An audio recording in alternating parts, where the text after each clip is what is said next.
Second in Hastings, serving Hastings since 1955. Most respected names in the industry. See the percentage of bets versus handle on every game across major sports.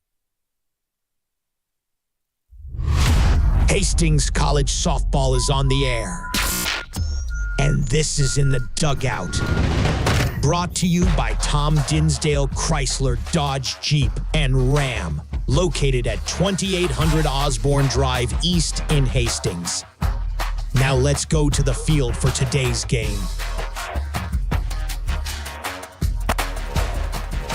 And a very pleasant good morning to you. Once again here from the Bill Smith Softball Complex. Tyson Everonic alongside Marcus Metcalf as we bring you the games 3 and 4 to opening weekend here for the GPAC softball season and home opening weekend here for the Hastings College Broncos. Last night, thrilling victories for HC as they walked off against Briar Cliff not once but twice. Once in extra innings in a 10-inning affair, where the winning run was driven in to a result of a 2-1 scoreline, and then the nightcap, game number 2, a thriller that had 2 lead changes for the Broncos as they came back from behind not once but twice. A 4-run outburst in the 6th, followed up by 2 runs in the bottom of the 7th to walk the Broncos off in a thrilling fashion and start off the conference season at 2-0. But a completely different animal on tap for today as the Northwestern Raiders come into town.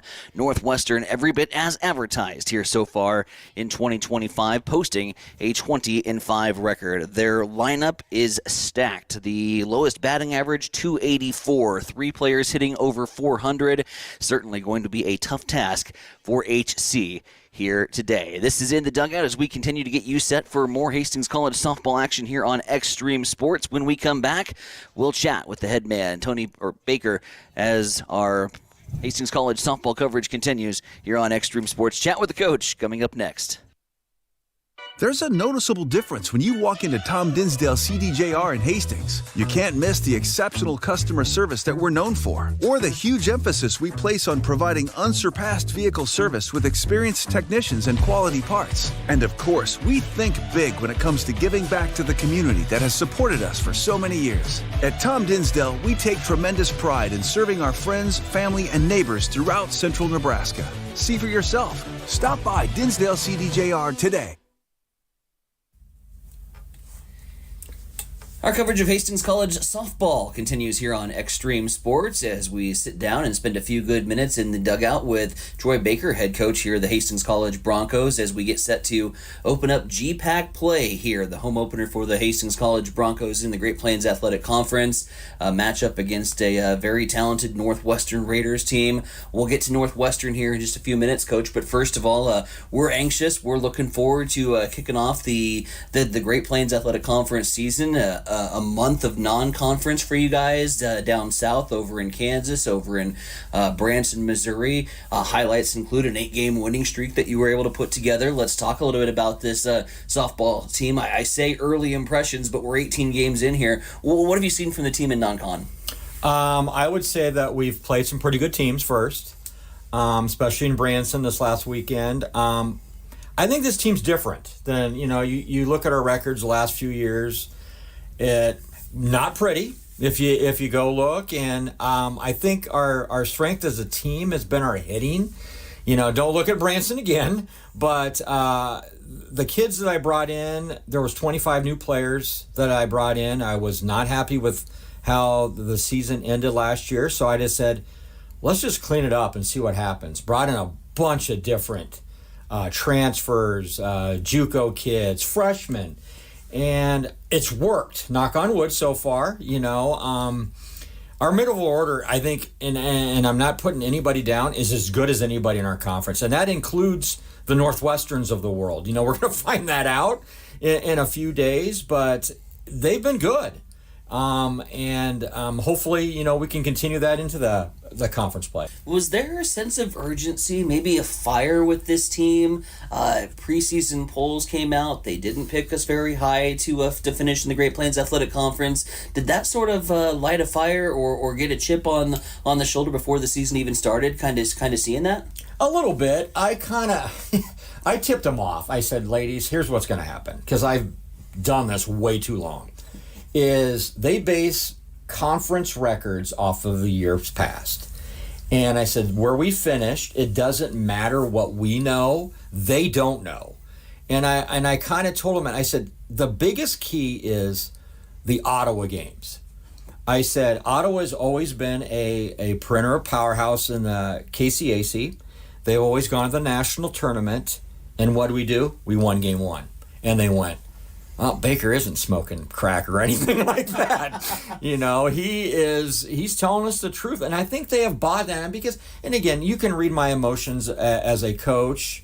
It's, even being 54 years old, I have that passion. I had an old coach came up to me and said, you haven't lost your enthusiasm in all this year. Well, I think when I do, it's time to get out.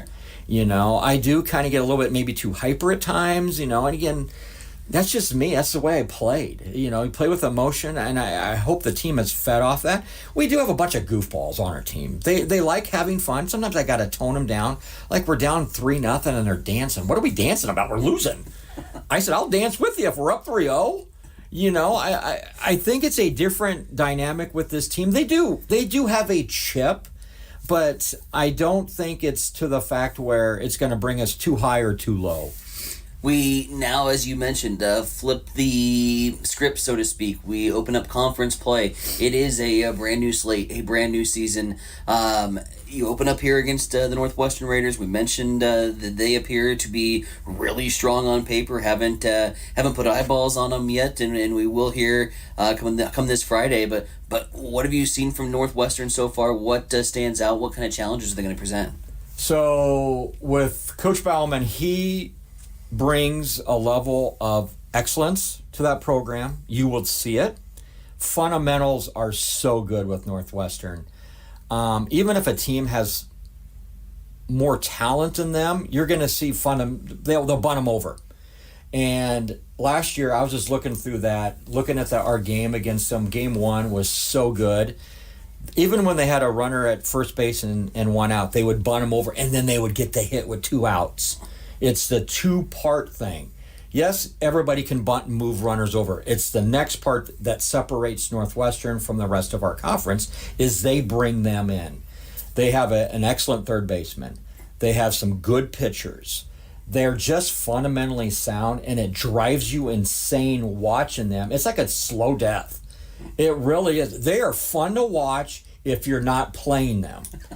But when you're in the game with them, you're saying, God almighty, can we get them out with 2 outs? I think that's going to be the key to our doubleheader with them is, 1, can we stop them with 2 outs? And if we do, we're going to be right with them. They are so dynamic on what they do as a team and as a program. I'm in awe. And again, I'm not saying, oh God, we're going to lose against these guys because they're that much talented than us. Their fundamentals are so much better. We talked a lot about the strength of this team, and offensively, certainly that has been a highlight for you guys so far here in this season. Pitching and defense, the other aspect. What's in the circle here for the Broncos as you get set for a weekend GPAC series, and what are we expecting to see defensively? So Kira Brack is our number 1 pitcher. We brought her in from Cloud. I think she's 7-3, I believe. Does she wow anybody? No, she throws strikes, and coming from, I'm a former pitcher. I love her. She throws strikes. I don't have any hair. I don't have to pull out anymore. The only thing that gets Kira in trouble is sometimes she throws too many strikes.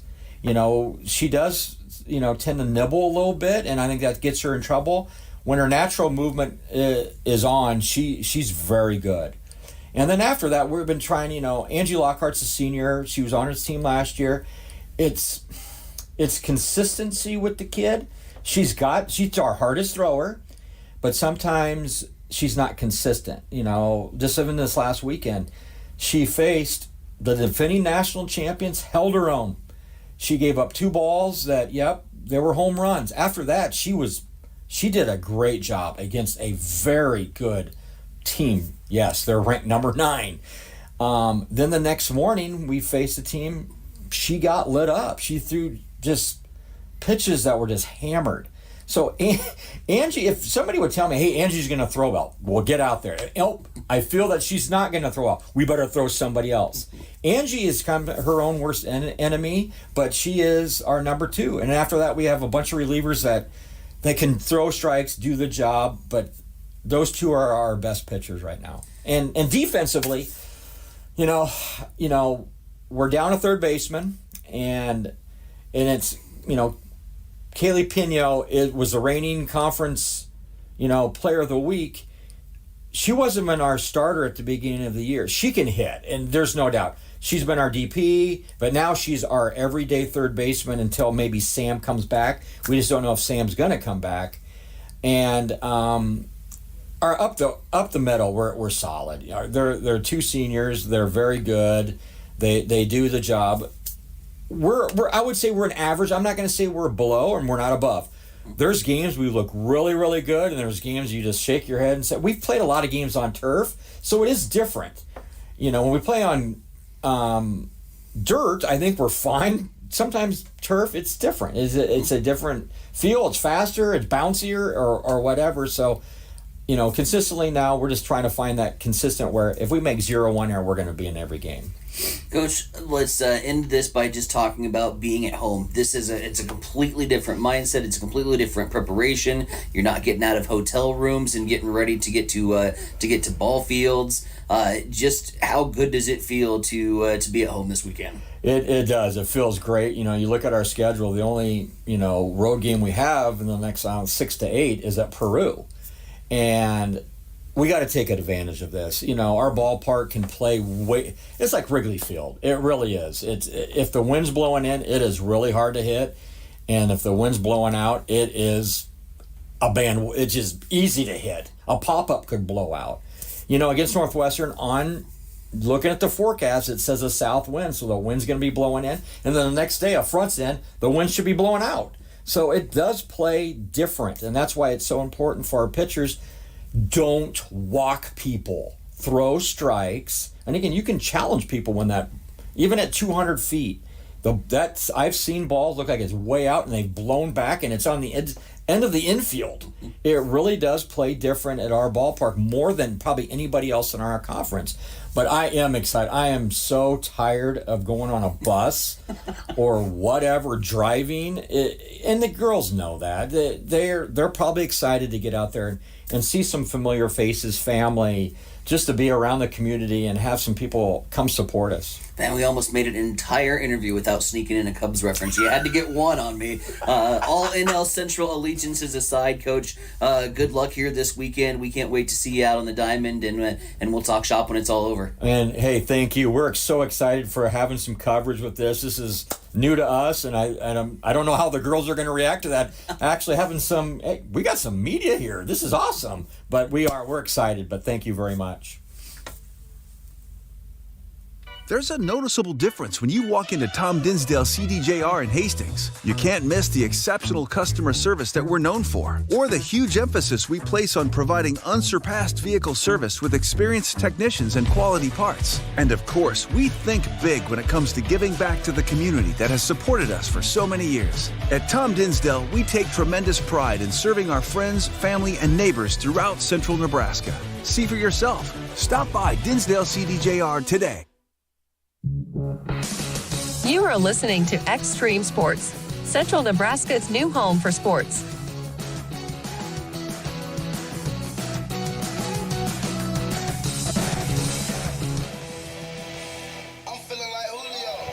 And welcome back to the Bill Smith Softball Complex as we get you set for first pitch here this afternoon. Taking the start in the circle here for Hastings College will be Kiera Brack, coming after a thrilling and a great outing yesterday against Briar Cliff, going 10 innings, allowing just one run, and albeit that one run the ghost runner, so it actually doesn't count in terms of statistics. It was just a phenomenal performance from Brack.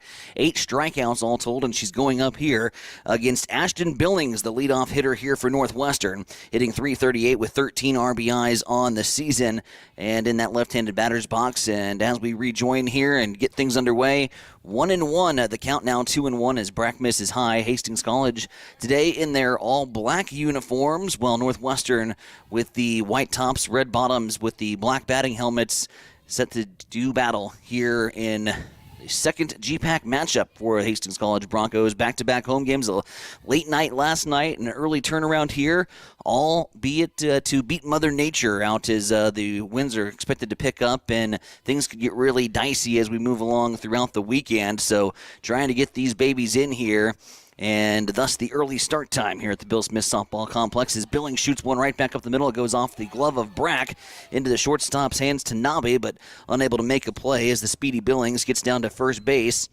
after the ball goes right back up off the middle and not able to get a glove on it. That'll be an infield single for Billings. And we'll bring up Charlie Bumgar's .303 batting average, 11 RBIs on the season. And we'll get you the rest of this Northwestern lineup, and it is stacked here for the Raiders as Bumgar shows bunt. Billings heads back. Gwen Mickelson will hit in the 3-hole, a .432 hitter with 3 home runs on the season, 25 RBIs. Tatum Schmalbeck, a .284 hitter with 16 runs batted in this season, will bat in the cleanup spot. Batting fifth will be Chloe Gallego. She'll be doing the catching here for the Raiders. Jory Hajic, a .312 hitter with 9 RBIs. Sydney Jacobs batting seventh, a .406 hitter with 13 RBIs. Maddie Kavotic, .289 hitter with 12 RBIs. And Cassidy Gores, a .317 hitter with 15 runs batted in on the season. As the ball is fouled back, and it's 2-1. 3 hitters for the Raiders batting over 400 on the season. Marcus, this is a tough offense that that Brack is going to go up against here this morning. Oh, absolutely. It's a completely different team than yesterday. You're going to have to be really on your A game today. You get one of the top 5 teams in the country coming into today. So Hastings College is going to be on their A game today. Corner's coming in for a bunt. It's fielded nicely by Lee, and Mudloff moves over to cover the bag. It's a sacrifice for Bumgars to push Billings up to second base. So 1 down here in the top half of the first inning. We got 2 scheduled here for today. Second game slated for around noon. That'll wrap up at around 2 o'clock, and then we'll head right over to the Lynn Farrell Arena for some college basketball, national tournament basketball here this evening. 5 o'clock, Hastings College taking on the College of the Ozarks. 9th meeting between the two schools in the national tournament over the course of the last 20 years. So telling Mike that that's his basically second team that he calls games for at this point in the national tournament is the College of the Ozarks out of the Branson area. As Mickelson pops one up towards foul territory, and it's going to go towards the dugout. Gwen Mickelson again playing third base here for the Raiders this afternoon, or this morning I should say. Not quite in the morning groove yet. .432 hitter, 3 home runs, 25 runs batted in, a dangerous hitter. We'll go around the diamond here following this 0-2 pitch. Hear from Kiera Brack and meet what Coach Troy Baker has put out for the Hastings College Broncos. As Brack winds and fires, and here's a slow roller third base side that's going to be fielded in time, fired over to first, and the runner advances. Billings now over to third, a 5-3 put out. Puts 2 down here in the top half of the frame. Let's go around the diamond, meet your Broncos defensively. Up the middle, it'll be Isabel Tanabe at the shortstop position, Lexi Mudloff at the keystone spot at second base. First base will be played by Lauren Lee with Kaylee Pineo at the hot corner. Doing the catching here for Brack is going to be Anna Medeiros. And in the outfield, left to right, will be Schneider, Storsund, and Kapler. Kapler with a great day with the bat yesterday in that second game against Briar Cliff. An 0-1 count here to the cleanup hitter, Schmalbeck. Tatum Schmalbeck, the second baseman for Northwestern. .284 hitter, 16 runs batted in during the non-conference portion of the season. The non-conference portion of the season where Northwestern went 20-5. Very impressive start as they are as advertised so far here to start off the spring campaign. Schmalbeck fouls one back, and it's an 0-2 as Brack tries to get out of the first. And you heard Coach Baker talk about this Northwestern team in the pregame show, Marcus. No walks today. That's got to be the MO, and you've got your strike thrower and Brack up on in the circle. And so far, off to a good start. If we can hold the runner here at third, and keep Northwestern off the scoreboard here in the top half of the frame. That's an excellent start against this dangerous Raiders team. Oh, absolutely. It's completely different. It's almost a 180 from yesterday. It was like yesterday we couldn't get any runs to come across the plate and get anybody on board, but today we've already had some early action with a hit early. It looks like we got a ground ball here to the pitcher for an out. Line drive right back to the pitcher for the out, and that will put the Flames out on the early Raiders rally. They get a runner to third, unable to score it. There's no runs on one hit. There were no Bronco errors and one left aboard as we head to the bottom half of the first inning. It'll be Tanabe, Schneider, and Pineo to lead things off for HC. It's GPAC Conference Softball, and it's on Extreme Sports. Bullseye Sports Bar and Grill has been serving Hastings and the surrounding area for more than 25 years, becoming more than just another bar and grill. It's a Hastings institution. Don't miss Wing Night every Wednesday, featuring legendary wings that are crispy, saucy, and downright delicious. Stop back on Thursday for broasted chicken. Fridays, enjoy the prime rib and seafood buffet. Then savor Bullseye's world-famous prime rib on Saturday. On Sundays, indulge in the brunch buffet from 10 a.m. to 2 p.m. For over a quarter century, Bullseye's has been the go-to spot for good times, great food, and unforgettable memories. Visit Bullseye Sports Bar and Grill on West 2nd and Hastings, right across the street from the water park. Welcome back to Extreme Sports. Back here, coffee and a little softball. GPAC softball here. Tyson Nevronic, Marcus Metcalf alongside Hastings College and Northwestern here in a doubleheader. Second game slated for around noon as Isabel Tanabe steps up to the plate to lead things off for the hometown Broncos. And again, in the all-black unis here, facing Kate Kralik, making her 19th appearance on the season, a 2.74 ERA, 8-3 record with 62 strikeouts so far on the season. Gulp. That'll be a tough task here for this HC lineup to face today. She certainly is their ace. Northwestern, though, not light in terms of the pitching rotation. They've got about 2 or 3 that they can throw out there that have all posted some pretty impressive numbers so far here in the 2025 campaign. We'll see who they throw out against us in game number 2, as Kralik just misses there to bring the count to 2-1 here to Isabel Tanabe, a 362 hitter, 8 RBIs on the season. And the one thing about her is if she can get on base, she can generally create some havoc on the base paths. Had 2 stolen bases in yesterday's doubleheader, and then ended up scoring the winning run in game number 1 off the bat of Lauren Lee to give the Broncos their first walk-off win in extras. And the Broncos did the double, walked it off again in 7.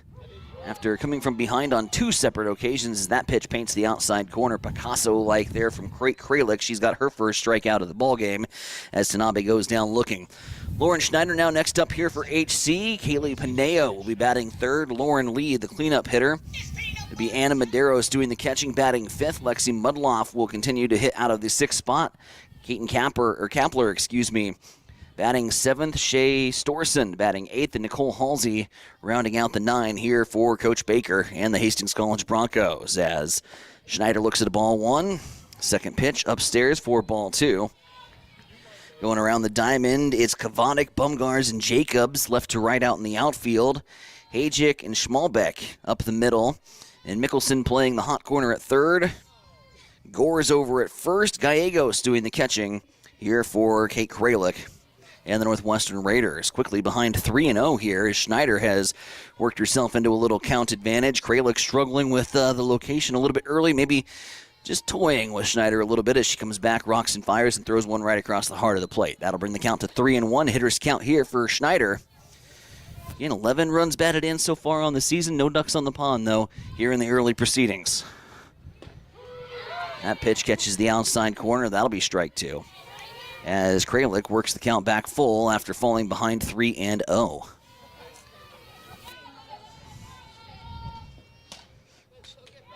Roller down the first base line. That is picked up there by Gores. Gores touches the bag. That'll be the second out. As Schneider works the count full, but unable to convert on the 3 unassisted. Noticed early on, Tyson, like the outside part of the plate there, especially towards the right-hander's batter's box, not getting that outside call like we saw yesterday, but just a different strike zone, but I know the guy behind the plate is a big fan of our show. So there you go.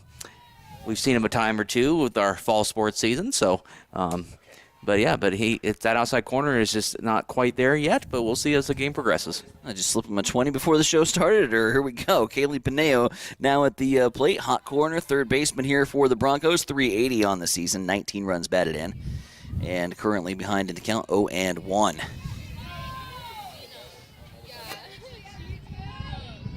Pineo looking to start something for the Broncos here in the bottom half of the first inning. Again, scheduled for 7-8 runs after 5.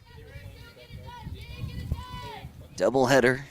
It'll be about a 20-minute intermission between games where we will kick things back to the VSiN studios. Get you caught up on all things March conference tournaments. Certainly a lot of action going around there. So we will kick things back to regular programming and then get you set for game number 2 here at the Bill Smith Softball Complex today, as Kralik trying to go on the inside, a little too far to the inside, and Pineo works herself a walk, and the Broncos got a base runner, albeit here with 2 outs. Can we get a little 2-out magic going? That was the story for the 6th inning in the 7th yesterday, Marcus. As I say, you needed a base runner, and instead all it takes is one, and it sparked a rally and got that 4-run inning to take the lead going in the 7th. And so this might spark the HC rally here early on in this ballgame. We'll see the cleanup hitter Lauren Lee at the plate now, 333 batting average, leads the team in home runs with 5. Also 19 RBIs here this season. Picked up RBI number 19 on a clutch hit in the bottom of the 10th in game number 1 yesterday against Briar Cliff to give the Broncos the 2-1 victory. Pineo over at first base, as the count here to Lee is currently standing at 1-1. Here's the pitch, and it's drilled down the left field line. It's going to fall into the corner. Coming around second base is Pineo. She's going to be standing up safely. It's a stand-up double for Lauren Lee, and so 2 runners now in scoring position after a ripper right down the left field line off the bat of Lauren Lee, and that was booking. That'll bring up Anna Medeiros now to the plate. 379 batting average, 16 RBIs, and a big opportunity here for some 2-out magic to get the Broncos on top. Kralik looks in. Pitch catches the corner for a strike. Sun peeking out over the clouds. It's intermittently dancing in between clouds, which always causes a little frustration for some outfielders. As the ball is put into play here, shortstop side, fielded there by Hajic. She gets it over to first in time, and the Broncos strand 2. So they get a walk, they get a double, they get 2 in scoring position with 2 outs, but unable to get that big 2-out knock, as the Broncos will strand 2 here in the bottom half of the first.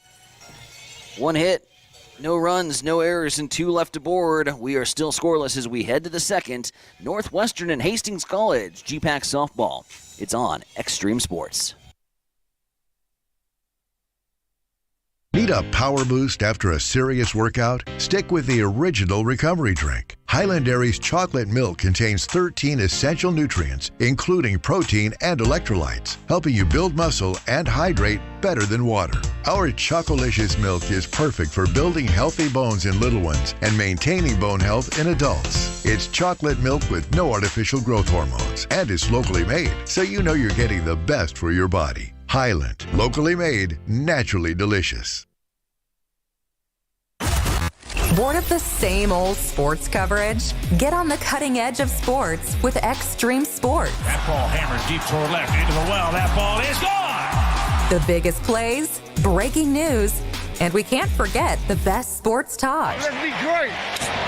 Let's be great! We are Extreme Sports. Back here at the Bill Smith Softball Complex, Tyson Nevronic, Marcus Metcalf with you. 57 degrees here as we got underway this morning as we work our way towards the lower 70s. Winds coming out of the south, sustained at about 17 miles per hour. And again, that puts kind of some havoc on the power hitters here in this ball game, as we saw several would-be potential home runs off the bat yesterday that turned into just lazy fly balls in the outfield. And I mean, you're gonna have to give it a ride. Basically, nothing is going to go out to left. If you can get it low enough and on a line drive, you might be able to sneak over the right field fencing. It only plays 200, but when the wind blows, especially here at the Bill Smith Softball Complex, it creates a much, much larger playing field. Perhaps more than any other field in the GPAC here is the Bill Smith Softball Complex when it comes to how the wind affects things. Here is a high fly ball left field side, and going back, and that one does get over, so disregard everything I just said. Chloe Gallegos, the .415 hitter, has her second home run on the season as she puts it into the power alley out to left, and that ball just kept carrying and finally gets over the glove of Schneider. And just like that, the Northwestern Raiders take advantage of a mistake pitch there from Brack and put one over the fence.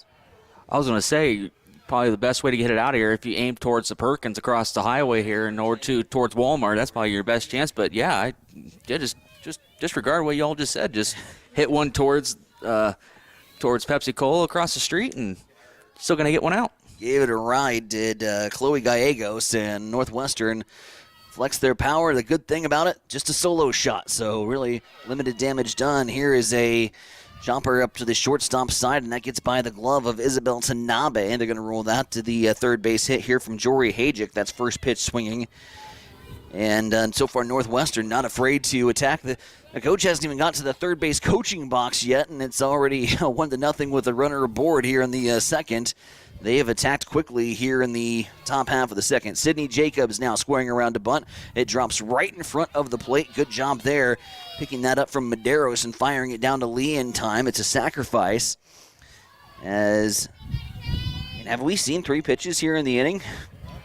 Maybe 4. It was a home That was run, the a third pitch. single. Yeah, I think you're right. Just 3 pitches, and runner in scoring position over at second base. Maddie Kvotic steps up to the plate. As Kira Brack will go right back to work again. The scouting report on Brack, one thing besides just pounding the strike zone that she has done such a phenomenal job at, she also likes to work quickly. She's one of those where if she's in a groove, she likes to keep that tempo going and get right back into the circle and fire again. 0-1, fires one on the outside corner. Kvotic goes chasing, it's 0-2. Runner at board at second is Jory Hajic after the single got by the shortstop Tanabe and rolled out into left center. Been a solo home run to lead off this inning off the bat of Chloe Gallegos. The sack bunt, and now Maddie Kvotic staring down a 1-2 count. Brack looking for her first strikeout of the morning. Here looks in, gets the sign. Wheels and deals, ball popped up to center field, and now Storson's going back, and that's over her head, and it's going to go out. So 2 home runs here in the inning. As Sydney Jacobs, Maddie Kvotic gets her first home run of the season. And that a 2-run shot. And just like that, 3-0, the Raiders out on top here. Thanks to homers from Gallegos and Kvotic. And that one dead center. Couldn't hit it any better. Maddie Kvotic picks up her 14th RBI on the season. 9-hitter coming up here in Cassidy Gores as a mound visit is coming, and God, I mean, the MO is don't throw strikes, don't walk a lot of batters, but this throw strikes, don't walk a lot of batters, but right now they're throwing strikes, and Northwestern's making them pay. They are, and they talk about any more launch angle and degree and all this new verbiage that they use. That they're just hitting at the right launch angle, because I think if that ball gets up about another 5-6 feet, that's still in the ballpark. So some big power shots as the Northwestern Raiders flexing the bats a little bit. Chloe Gallegos picking up home run number 2 on the campaign. Kvotic picks up her first. Brack resettling in after a quick visit in the circle from pitching coach Eric Williams. And we'll see here if the Broncos can settle back in here after getting rocked a little bit by these Northwestern bats, which we knew certainly was a possibility. And just a couple mistake pitches in location have turned into two big flies here for the big bats of the Raiders. Gores swings and chops one foul back by the fence. I mean, the good thing is about what Brock is doing is at least she's getting it over the plate. She's putting the ball in play, and bad thing is Northwestern is just putting it on the barrel and just getting them out of here. Pulls the string on the off speed. Gores says no. It misses for ball 2. Trying to get Gores to chase one there. Get out of rhythm. Now we'll come back with a heater and a BB at the knees in there for a strike. Gonna bring up 2-2. All about just mixing up location, changing velocity, keeping batters off rhythm. See here if she's got a strikeout pitch dialed up on the 2-2. Brack winds and fires. Inside, ball 3. Full count here to Cassidy Gores, 317 hitter, 15 ribbies. And the lineup flips here for this power bunch for Northwestern. Gores straight to center field. Storson could have been in cement. She didn't have to move at all. Goes right into the glove. And it's a fly out to center. And there's 2 down here in the second. So that'll flip the lineup up to Ashton Billings. Number 13, Ashton Billings.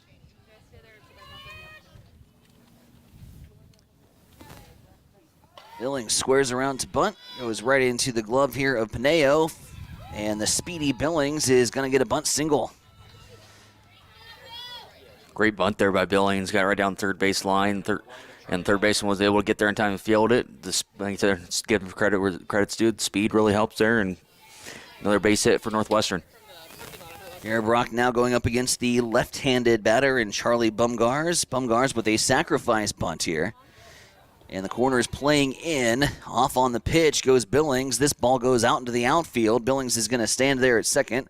So a stolen base for Ashton. 5 hits already here in the contest for Northwestern. It took us 10-plus innings to get 5 hits yesterday between 2 teams, as it was an absolute pitcher's duel between Brock and her counterpart. An 0-1 count here. The runner in scoring position. It should be a 1-1 count, actually.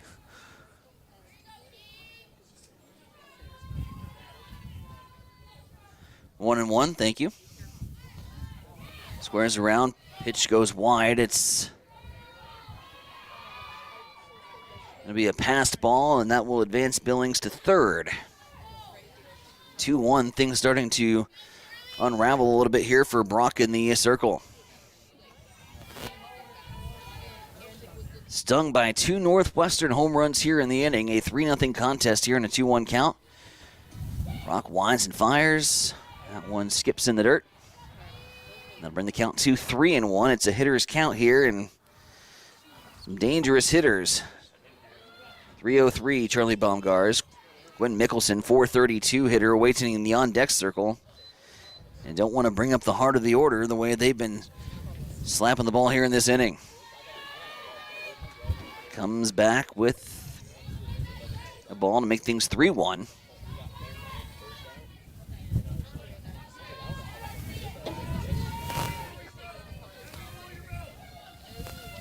Big pitch here. Off speed, outside, ball 4. Bumgars draws the walk. She heads to first. And that'll bring up Gwen Mickelson. 432 hitter, 3 home runs, 25 runs batted in. In all likelihood, Bumgars going to be off on the pitch. Try to force a first and third situation, trying to force a throw down here from HC. They will throw down, and it is offline. It rolls out into center field, and that'll score the run. Ashton Billings comes over from third. Bumgard swipes the bag, and that's another run for Northwestern. And defensively, just execution has not been there here in this inning. Pitching has been missed its spots. That was designed to try to force the throw down from run down from third. Unfortunately, the ball skips away. And this ball is going to hit Mickelson as she's going to take a base to a walk and then a hit by pitch. And now it's first and second here for the Raiders with 2 down, and the Broncos just trying to get out of this inning with no more damage done. Ninth batter to come up to the plate, Tatum Schmalbeck. 284 hitter, 16 RBIs. As Northwestern has opened this puppy up to a 4-0 contest and looking to do more here with 2 down. Schmalbeck squaring around. A throw down to third, but playing way too far in front of the bag and unable to make the tag is Pineo, and so it's a double steal for Northwestern as they are executing flawlessly on the base paths right now as well as in the batter's box. Is there anything they do wrong? Not much when you're 20-5. Highly executing team. Now this ball slapped down the third base line. It's going to go foul. Yeah, we talked in the pregame show. I mean, Northwestern is a fun team to watch when they do all of their fundamentals. They're a fun team to watch when you're not playing them. And right now we're seeing the as-advertised Northwestern Raiders here against the Hastings College Broncos, flexing a little bit here in the top half of the second. Broncos going to have to dig deep here today at the ballpark. A little hot shot, one hopper to third base. Pineo fields it, fires over to first, and Schmalbeck is retired on the 5-3 putout, but the Raiders send 9 and send 2 balls out of here and extend their lead to 4-0 after the top half of the second. We're going to the bottom half of inning number 2. It's 5, 6, and 7 due up for HC. 4-0 Raiders lead. You're listening to GPAC Softball here on Extreme Sports. If you experience air conditioning problems this summer, call the experts at Ruts Heating and Air Conditioning of Hastings. Ruts is a local, family-owned business with over 45 years of experience in the HVAC industry. They service all makes and models of heating and cooling equipment for both residential and commercial customers. You can trust Ruts Heating and Air Conditioning to complete all repairs, installations, and maintenance work on time. If you're shopping for a new air conditioner or heating system, remember Ruts Heating and Air Conditioning. They have a broad range of systems to choose from. Ruts Heating and Air Conditioning. Call 402-463-4853. Keep it right here. You are listening to Extreme Sports. Back here at the Bill Smith Softball Complex, Tyson Nevronik, Marcus Metcalf with you as we get set for the bottom half of inning number 2. 5, 6, and 7 here due up for HC, and now a 4-0 hole to work out of after 2 big flies here from the Red Raider bats. We will start off with Anna Medeiros. Check that. Should be Mudloff. Yep, Mudloff grounded out in the last AB to end the inning, so it is 6, 7, and 8. My bad. Hey, say you can, Lex. Here you go, kid. 1-1 count here to Lexi Mudloff. Mudloff with a couple ringing doubles in game number 2, a couple to extend the 2-out rally that would ultimately give the Broncos the victory over Briarcliff in walk-off fashion. Mudloff swings and can't catch up to the velocity there of Crate Kralik, and Mudloff goes down swinging. The second strikeout here for Kralik on the day. Peyton Kapler, 315 hitter, 12 RBIs. And Kapler had a whale of game number 2, at least offensively, for HC.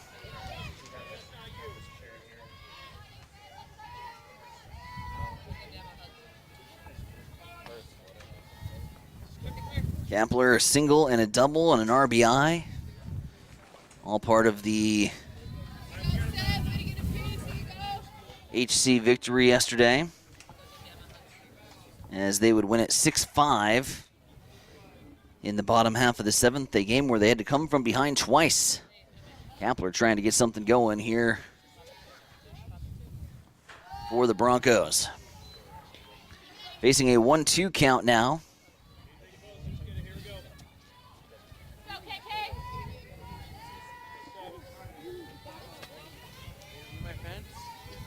One, 2-1 down. Kapler sends this one towards the gap. Dive here from left field and a nice snag. Web gem out and left there from Kovacic. as she goes full extension and makes a big out number 2. And that had extra bases written all over it had it not been for the great play out there and left from Kavadik. See if this Hastings College offense can get something going here. They need to rattle out that top of the second inning and answer back with some runs of their own here. Got to respond here if you're HC. Like just yesterday, just chip away at it. No need to get all 4 in one fell swoop. No need to make us wait until the 6th to try to get all 4 back. As Shea Storson steps up to the plate. 244 hitter, 7 runs batted in so far on the campaign. Yeah, just chip away at it, or like a Jim Valvano reference, just hang around a bit, just hang around enough, and eventually you'll crawl right back into this game. 5 hits, 4 runs already for the Northwestern Raiders. They sent 9 to the plate in inning number 2. And Al Storsund trying to get some 2-out rally going, but down in the count, 1-2. Here is Kralik. Paints the black on the outside corner. Strikeout looking. 2 strikeouts in the inning for Kralik, and the Broncos are sent down in order. No runs, no hits, no errors, nobody left to board. We head to the top half of the 3rd. It's Northwestern 4, Hastings College nothing. You're listening to Broncos softball here on Extreme Sports. Freshen up your home with vibrant flowers this spring. From colorful spring silks, spring-scented candles, to seasonal home decor bunnies. Come shop 20% off savings March 17th through March 22nd for our spring open house. Hours for our sale are Monday through Friday, 8:30 to 5, and Saturday, 9 to noon. Located at 2618 West 2nd in Hastings, serving Hastings since 1955. You're locked in to Extreme Sports. Olivares now hits a line drive to deep left field. Ward is back to the wall. Granny time! There's Doncic reeling inside in traffic and got it to go. Call it the foul. The home of 24/7 sports talk. Nothing but pure sports action.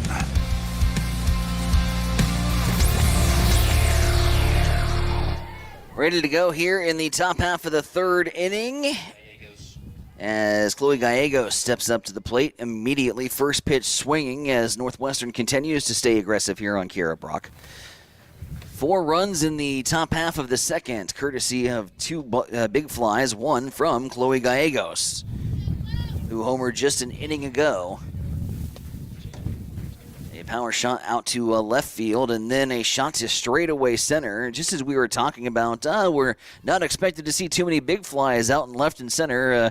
Northwestern says, we're listening, we're going to try it, and they did and succeeded as Kavadik goes deep and Gallegos goes deep. It's a 1-1 count here to Gallegos. It is a ball upstairs as Brock continues to try to battle back here in the circle.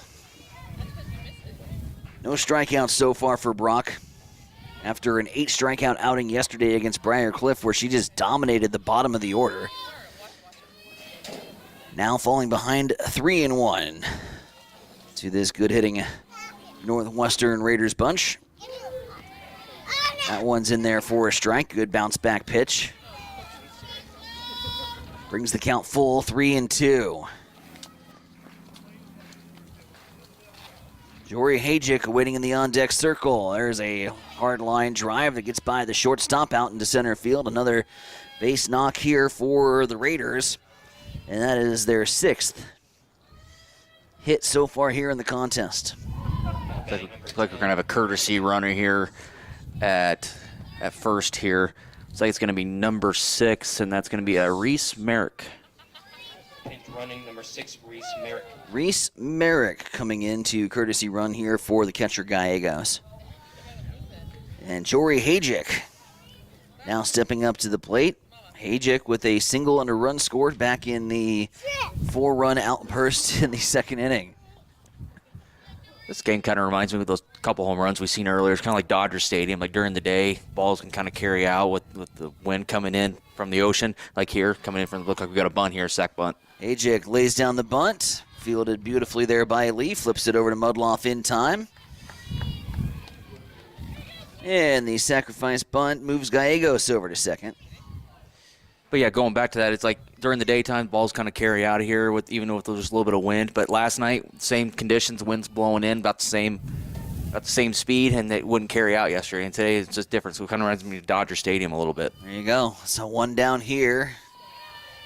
I think a lot also might have to do with the pop in those Northwestern bats too. Boy, they have flexed this season. My goodness, 2 hitters in the starting lineup, that are under 300, and both of those are high 280s hitters. So they know how to barrel up the softball, and they've shown that here so far in this one, as it's a 2-0 count as Brock works on Sydney Jacobs. Jacobs successfully laid down a sac bunt in her first AB.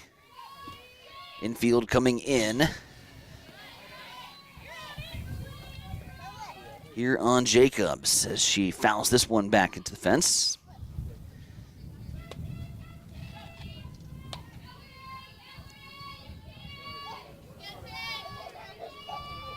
Brock looks over at the coaches on the bucket with their pitch charts out as they'll recycle signs. Now throws one high and upstairs. It's a 3-1 here to Sydney. Kavadik awaiting in the on-deck circle, who provided the 2-run bomb back in the last frame. She's going to have 2 runners aboard here as Jacobs works the walk. Just the second walk issued here from Brock so far this morning. Give up 2 walks, give up 2 big flies, and ducks on the pond here. And now Coach Baker going to have a meeting here with the home plate umpire. Like we're going to have a pitching change. As Brock will be done. And with her second walk issued, we'll bring in the second pitcher here for the Broncos. And we'll tell you all about it when we return here on Extreme Sports. Pitching change here at the Bill Smith Softball Complex. More Bronco softball action when we return. Family Medical Center of Hastings is the place to go for all your healthcare needs. Their team is trained to treat the whole person regardless of age. They provide a wide range of medical care, including acute care, routine health screenings, and treatment of chronic conditions. They're dedicated to providing you the best care in the most cost-effective manner. Family Medical Center, as an independent clinic, has served the community for over 65 years. Your family's home for healthcare. 1021 West 14th Street. Proud to support all area student athletes.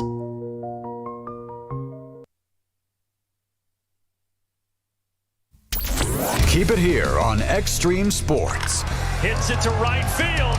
Brennan is back. He's at the wall, and we are tied. Your all-access pass to nonstop sports talk and live play-by-play coverage. You guys are the #1 sports station because you make the phones light up.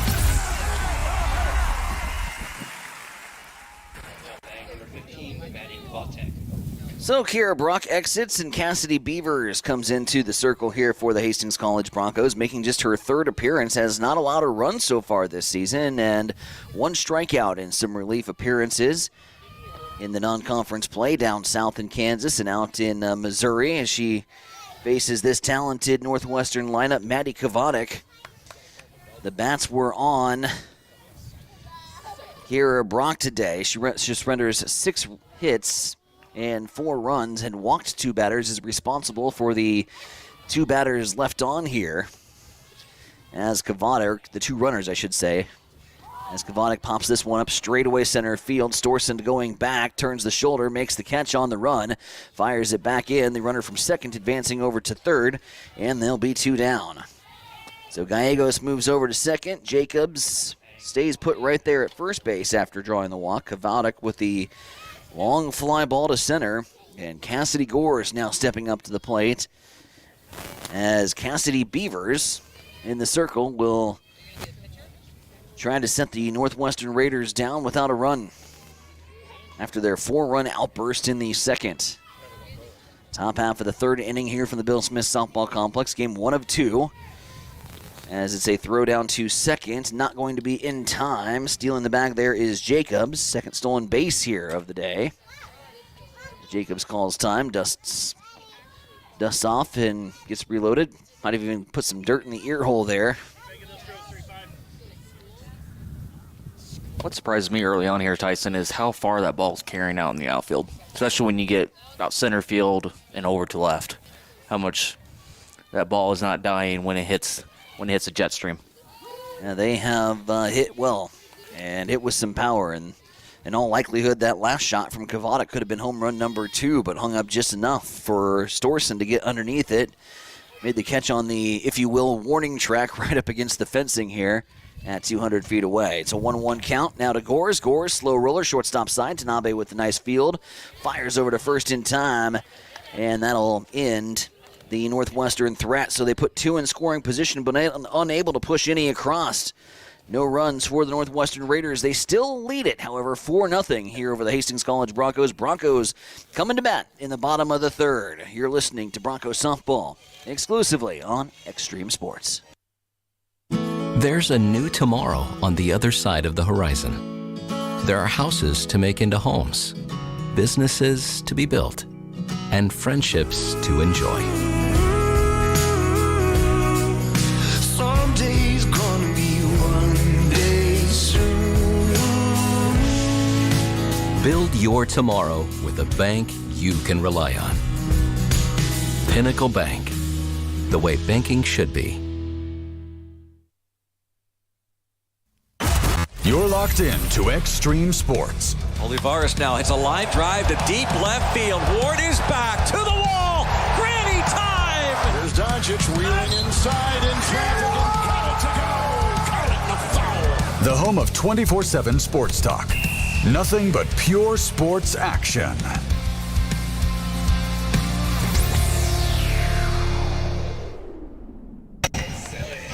Back here at the Bill Smith Softball Complex, 9-1-2 to up here for the HC Broncos, finding themselves in a early 4-0 hole, courtesy of 2 Northwestern Raider home runs.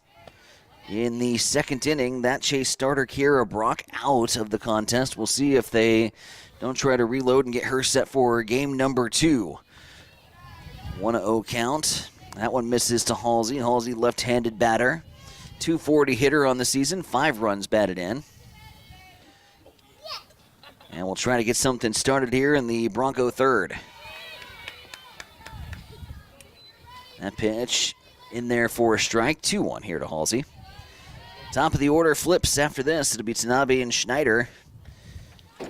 If Halsey can get aboard, Halsey swings and misses at that. As Kralik pulls the string, throws the off speed, and gets Halsey chasing. 2 balls, 2 strikes. And Halsey slaps at this one, is going to push it foul. Out towards the playground area. Yesterday, Halsey was getting the count full. Yesterday, just couldn't get anything to be in play and get on base. Does do a good job of working the count, and now she slaps one just over the head of the shortstop. That's going to dump in there into left field, and Halsey is aboard at first via the single. Just ignore everything I just said. They're having a tendency to do that today for both of us. As Nicole Halsey puts one into to left field, she's aboard via the single. Tanabe will now step up with Halsey aboard. She's got wheels. They use her as a courtesy runner quite frequently, and in fact came around to score the tying run back in the bottom half of the 7th, and ultimately the Broncos would push across the winning run on a bang-bang play at first base with the bases loaded, which was great because I wasn't prepared for 2 games of extra inning softball, and when we had to get up and do this baby in the morning, so I was glad to get out and at least get a little sleep. Isabel Tanabe stepping in, 362 batting average. I was going to say, how'd that DoorDash go yesterday? Went just fine. I actually didn't even do that. I stopped over at an establishment on the way, got some drive-through. 2 balls, no strikes, and Tanabe gives this one a ride out to left, but it's going to die out in the wind and hang up there and be caught by Kavadik. A loud fly ball out to left field. We'll now bring up Lauren Schneider, and that keeps Halsey put there at first base as well. Lauren Schneider with the batter walk-up song of Peanut Butter Jelly Time. 328, 11 RBIs.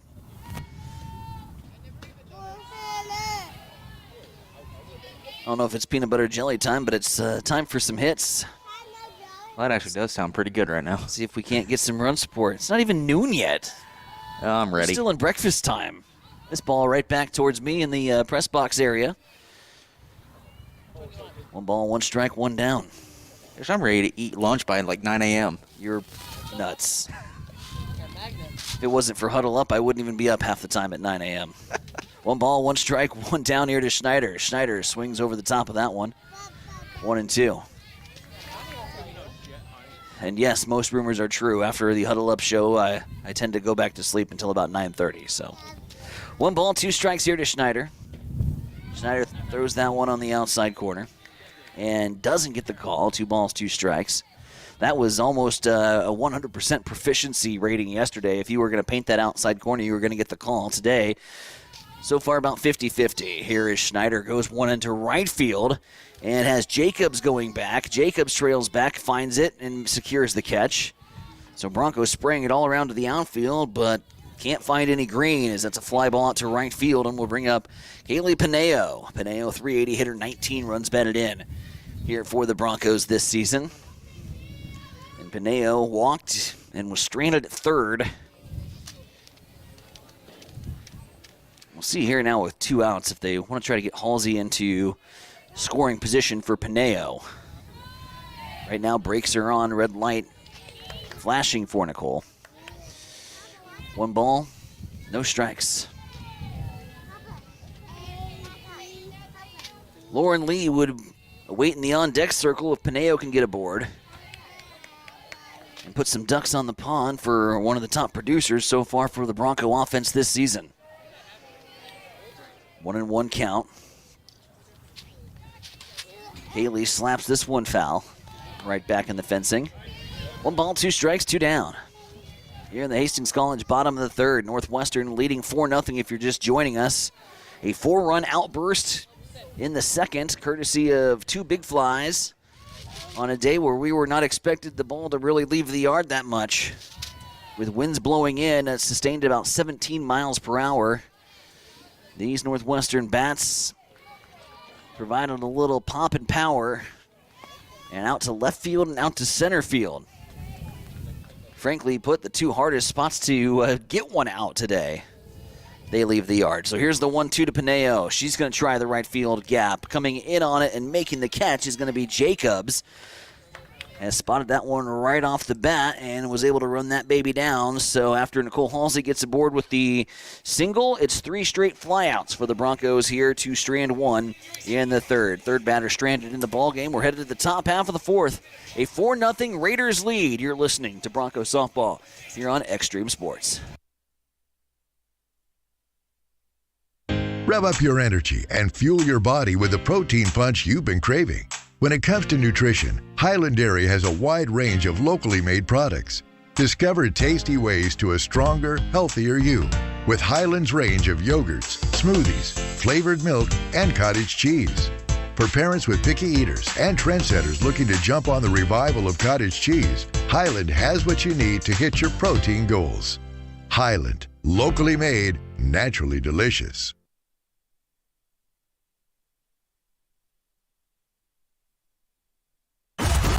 Bored of the same old sports coverage? Get on the cutting edge of sports with Extreme Sports. That ball hammered deep toward left into the well. That ball is gone. The biggest plays, breaking news, and we can't forget the best sports talk. Let's be great. Let's be great. We are Extreme Sports. Back here at the Bill Smith Softball Complex, Tyson Veronik with you. Marcus Metcalf alongside for the ride. Marcus also pulling duties for us tonight from the NAIA National Tournament as he'll join Mike Will, Hastings College, and the College of the Ozarks in a Friday evening affair. First round, opening round, Broncos winning the regional bid to host as they'll take on the College of the Ozarks. Ashton Billings will now step up to the plate here. We'll get your thoughts on the national tournament and that opportunity for the Broncos here in this half of the frame as Cassidy Beavers throws across the first pitch strike, but a big opportunity here for the Broncos, not only getting to that national tournament stage, but being able to host. Certainly, you've got to be excited to head down to the Lynn Farrell Arena tonight, Marcus, to catch some national tournament action. Oh, absolutely. It's not very often you get to host a national tournament. So, yeah, I'm very excited to get to join Mike tonight for along with some color analysts and then some sideline reporting. The privilege actually for Mike to give me that call yesterday and be a part of this. So I'm very excited, but we got a very exciting couple ball games here first before we get down to there. But yeah, but great for the Hastings College women there. What a season they've had. Make the semifinals of the GPAC, which was loaded again this year. They got to be very proud of themselves to be one of the top national seeds to host. So we got 4 very good clubs here coming into town. Billings with a slow roller, second base side on the 1-2 count. Mudloff is there to field it, flips it over to first in time, 4-3 put out to begin proceedings here in the top half of the 4th inning. Ninth meeting between Hastings College and College of the Ozarks over the last 20 years, and they'll get underway tonight at the Lynn Farrell Arena, 5 o'clock, 4:45 with our pregame show, and then I think Michigan, team from Michigan, and Shreveport, Louisiana getting set for game number 2. As that pitch is on the outside, Beavers gets the call. It's 0-1. I was going to mention, you mentioned the Huddle Up. I was saying, if you're a first-time listener of this program, wake up every morning around 7 a.m. and you'll listen to Mike and Tyson on Huddle Up. It's a great show. They'll talk sports, news, weather, or name of Mike will. Whatever's on your mind, we'll talk about it. Just call every morning between 7 and 8 a.m. and be on the show. It's a great little program that Mike and Tyson does really well. And if you don't want to wake up at 7 with us, we can always catch a replay on our Roku channel. We have archived episodes on YouTube and Facebook and just about anywhere. Let's huddle up 7 to 8 on Extreme Sports. 1-2 count here as Cassidy Beavers working on Charlie Bumgars. Bumgars so far officially not registered in at bat. She's had a sacrifice bunt in inning number 1 and walked in inning number 2. And now comes aboard with a 1-2 count and 1 out. Cassidy Beavers has done a good job holding the Raiders at bay since she's came in relief here of Kiera Brock. Brock surrendering 4 runs on 6 hits. And Beavers has been dialed in so far here against this top half of the Raiders bunch. 2-2 count here with 1 down. So far, the Broncos just able to manage 2 hits. They've committed 1 error, although all told not a costly one. Big damage coming in the second from the Raiders. 3 runs on 2 home runs, and scratched across the 4th. To jump out to this 4-0 lead, and so far, Kate Kralik has held the Bronco bats at bay. 3 strikeouts on the morning for her. As Bumgars was too far out in front of that. Does manage to put a bat on it at least to push it foul. The Beavers has done a good job at mixing speeds and keeping these batters kind of mixed up here. This is her 8th pitch of the AB. Looking at a 2-2. Here's Bumgars has been fighting them off. We'll fight off another one as that one heads out towards some spectating fans out by the bullpen. Had to do a little duck and cover there.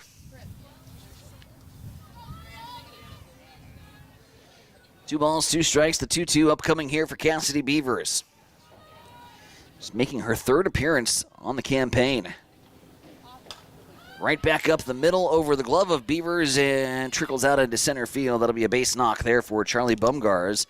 So Bumgars now 1 for 1 on the day with a single. And heart of the order coming up. Mickelson, Schmalbach, Gallegos. How about a ground ball double play here? That'll avoid this heart of the order. Mickelson, 432, 3 home runs, 25 RBIs. Walked came around to get stranded on second, and also grounded out to third. So 0 for 1 officially. So get yourself a double play here. Get yourself out of it. Get yourself out of an inning. Do a little math equation. 6 plus 4 plus 3 equals what? 13. It equals 2. It equals 2. Come on, everybody knows that. How about 4-6-3? Here we go. Not in time. Mudloff gets it over to short. Tanabe's return throw just a little bit late. Beautiful ball, just what you ask for. but it will be a fielder's choice, and Mickelson will reach first. The lead runner, Bumgar, is cut down. Well, 4-6-3 would have equaled the same thing. Would have been equally as good. But nevertheless, Tatum Schmalbeck comes up to the plate. She's 0 for 2 on the day here in the cleanup spot. 284 hitter, 16 RBIs. No home runs to speak of for the cleanup hitter this season. Their leader with 3 in Mickelson. Pitch right across the plate. Was it low? Wow. Must have been low because that caught a lot of the plate. Fooled me, Houdini. That looked good from here. 1 ball, 1 strike, 2 down. 7 hits here for the Raiders. With a runner at board, and Beavers trying to put up another 0 on the Northwestern score column. That time fires it in. And now has the 1-2 count advantage. Same corner spot that's been called since yesterday. Right on the edge of the plate. If it ain't broke, don't fix it. Keep humming it. 1-2.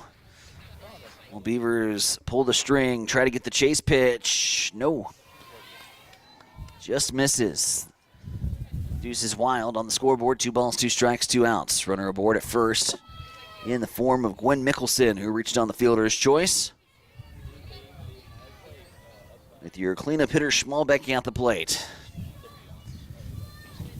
The wind didn't fire from Beavers. Runner off on the pitch. It goes into the glove of Mudloff. It's an easy throw over to Lee, and the side is retired. A 4-3 put out to end proceedings here in the top half of the 4th. We're going to the bottom half with the heart of the order coming up. 4, 5, and 6. Some big bats for the Broncos, and they're going to need it to try to get back into this one. Trailing by 4 here to Northwestern. You're listening to Hastings College Softball exclusively on Extreme Sports. Sundays are meant for relaxation and indulgence, and there's no better place to do it than at Bullseye Sports Bar and Grill in Hastings. Enjoy the Sunday brunch buffet from 10 a.m. to 2 p.m., featuring an irresistible spread of breakfast favorites that will make your taste buds dance. Choose from fluffy pancakes, sizzling bacon, fresh fruits, and so much more. It's all you can eat and everything you could ever want. Bullseye Sports Bar and Grill, located at 2017 West 2nd, across from the water park in Hastings.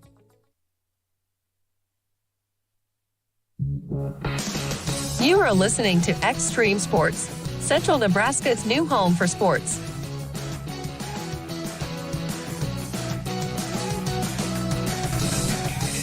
Back with you here at the Bill Smith Softball Complex. Tyson Nevronic, Marcus Metcalf, Lauren Lee, Anna Medeiros, Lexi Mudloff to start things off here in the bottom half of the 4th inning.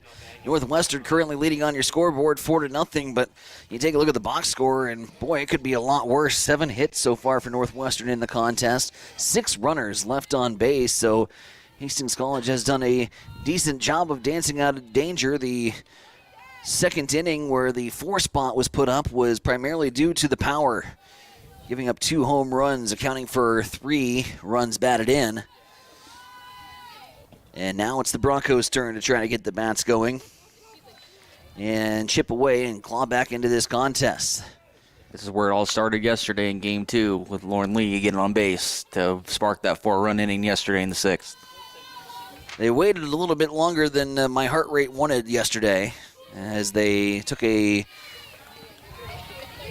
3-0 scoreline that they were behind in, and then decided to flip the script. They put up 4 spot in the 6th, then gave up a 2-run shot to fall back behind, and then hit a 2-run shot to retake the lead, were able to scratch across 2 runs in the bottom half of the 7th to walk it off. As that ball goes up towards the top of the roof. 2 balls, 2 strikes here on Lee. Yeah, if we get the comeback started maybe a little bit earlier, it might do better for their heart rate, but nonetheless, it's a swing and a miss, and it's the 4th strikeout as Lauren Lee goes down. As Craig Kralik continues to deal here, has just kind of found her rhythm a little bit in the circle, and that's what we're looking at right now, is just a pitcher that's really in rhythm and has kept not necessarily the bats off the ball, but they're finding the gloves too. They're hitting right at them balls. So even when the Broncos are making contact, Northwestern has played great defensively. Yeah, she's just in command. She's in a zone right now. That's all it is. I mean, Hastings College putting some bat on ball at times, but just cannot get anything out of it. 379 hitter here in the form of Anna Medeiros, who steps up to the plate. The backstop here for the Broncos. Now looking down at a 2-1 count. Again, following the conclusion here of game number 1, we will step aside for a network break for about 20 minutes. Come back with game number 2. As it's a 3-1 count now for Anna Medeiros. Game 2 slated for approximately noon here at the Bill Smith Softball Complex. Just keep it right here on Extreme Sports, and we'll get back to Bronco action right here from Bill Smith. Then later on, 4:45, 5 o'clock with your tip-off time, National Tournament Basketball. As the winter sports and spring sports collide here on Extreme Sports, and we're here for it. 3-2, 1 down. Medeiros swings and misses, back-to-back Ks. Put up here by Kralik. As she's in a groove here in the fourth and fifth strikeouts on the contest. Lexi Mudloff now stepping up to the plate, trying to start a little 2-out rally.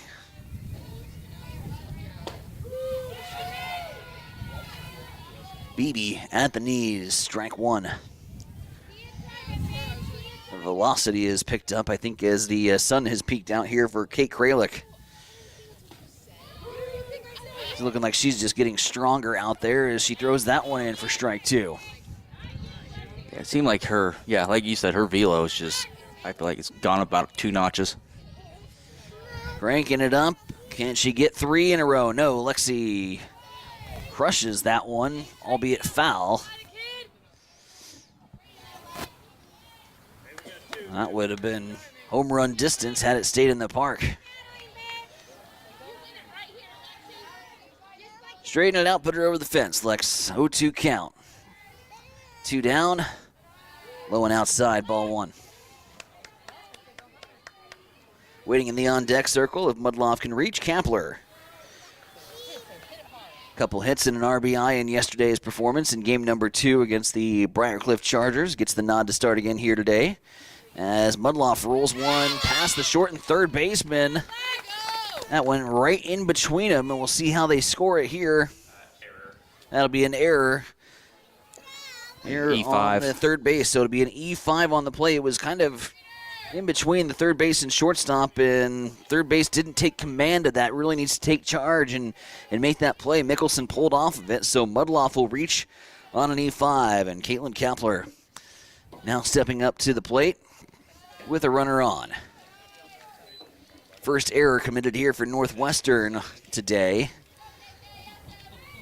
They'll share one apiece with HC. Now can Kapler make the Northwestern Raider defense, which is typically just fundamentally sound. If they can make them pay for the error, you get extra life here. Gotta make them pay. 1-1 here to Kapler. To make them pay, put it in the right center gap. Can't put it in the right center gap when it's a BB at the knees that you can't see. Wow. Good fastball there from Kate Kralik. 1-2. Kralik winds and deals, fires outside. 2-2. See, from my vantage point here, she can go back about another foot in the box and see if she can time that up and put it towards right. The 2-2 delivery inside. Nearly nicks Kapler. She gets out of the way. That'll bring the count full. I just wonder, man, when are we going to see an off-speed pitch here from Kralik? She has thrown about 9. Just straight BBs. Will she pull the chain? No. Ends up throwing one low in the dirt, and that'll walk Kapler. So a error and a walk. 2 no-nos for starting pitchers. That'll bring up Shea Storsund. Now a really good opportunity here for HC after getting a little bonus from the Northwestern defense. And now Kralik, I believe, issuing her second walk of the contest. Yep, that was walk number 2. And Storsund trying for left field, but it's an atom ball. Kavanek right there to make the play. And 2 Bronco runners retired here in the 4th. 2 more left aboard. There were no hits, no runs. 1 Northwestern error as we get set to go to the top half of the 5th. Northwestern out on top, 4-0. You're listening to Bronco Softball on Extreme Sports. I'm John Butler, funeral director and owner at Livingston Butler Volland Funeral Home and Cremation Center in Hastings. And I'm Nikki Butler, the advanced funeral planning specialist. Whether you choose a traditional service, cremation, or a unique memorial service, our experienced staff is here to help guide you through every step. Visit us at lbvfh.com to learn more about our services and how we can support you. Livingston Butler Volland Funeral Home and Cremation Center. We are here when your need is greatest.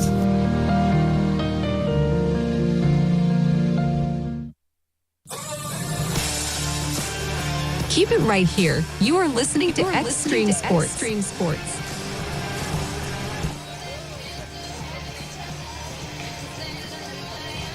Back with you here on Extreme Sports. Tyson Ironic, Marcus Metcalf with you. Great Plains Athletic Conference softball action opening home weekend here for the Hastings College Broncos. A doubleheader sweep yesterday against the Briarcliff Chargers, but a different story today as they face the powerful 20-5 Northwestern Raiders and currently trail 4-0. And other than really the second inning, this has been kind of a little bit of a boxing match with these two teams. But Northwestern threw a couple haymakers in the second frame and have the 4-0 lead. Well, it's kind of been like a pitcher's duel the last couple of innings, kind of like how we saw yesterday. Yeah, I thought Cassidy Beavers has come in and so far, knock on wood, worked really well in relief. Here of the starter, Kiera Brock. And continues to deal here as she paints the inside corner on the bat of Chloe Gallegos. Gallegos, one of 2 Northwestern Raiders to go deep in that second inning. Had the solo shot to start it off, and things kind of unraveled from there. As the majority of the hits that Northwestern has tallied up to this point were put up in that inning, and all of the runs that you see on the box score were inning number 2. It's a 2-2 count here to Chloe Gallegos. Coming into the contest, batting over 400, one of 3 Raider bats over 400. A .415 hitter with 18 runs batted in on the campaign. Had 1 home run, made it 2. Yeah, ever since that 4-run inning there in the second, Northwestern's only had 2 base hits. 5 in the first 2, 2 in the most recent 2 frames. Top of the 5th here. In a 4-0 contest, low line drive, gloved there by Alexi Mudloff as she makes the out, and the first batter is retired on the line out to second. Jory Hajic. Single and a sac bunt, 1 for 1 on the day. Also a run scored from Jory. Corners coming in, at least on the first base bag here to deal with Jory. With Sydney Jacobs waiting in the on-deck circle.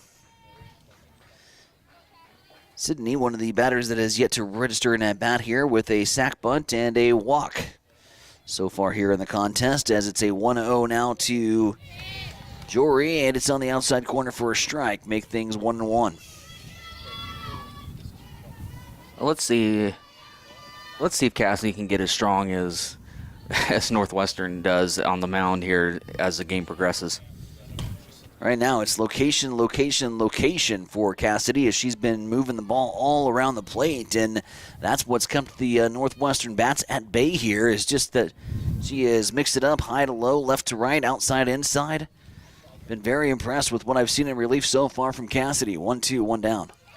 What I've always noticed now, the coach for Northwestern always gets out to third base box after about an out or two has been recorded. Superstitious, maybe? Maybe. Here's a fly ball down to the right field side. It's going to go well foul.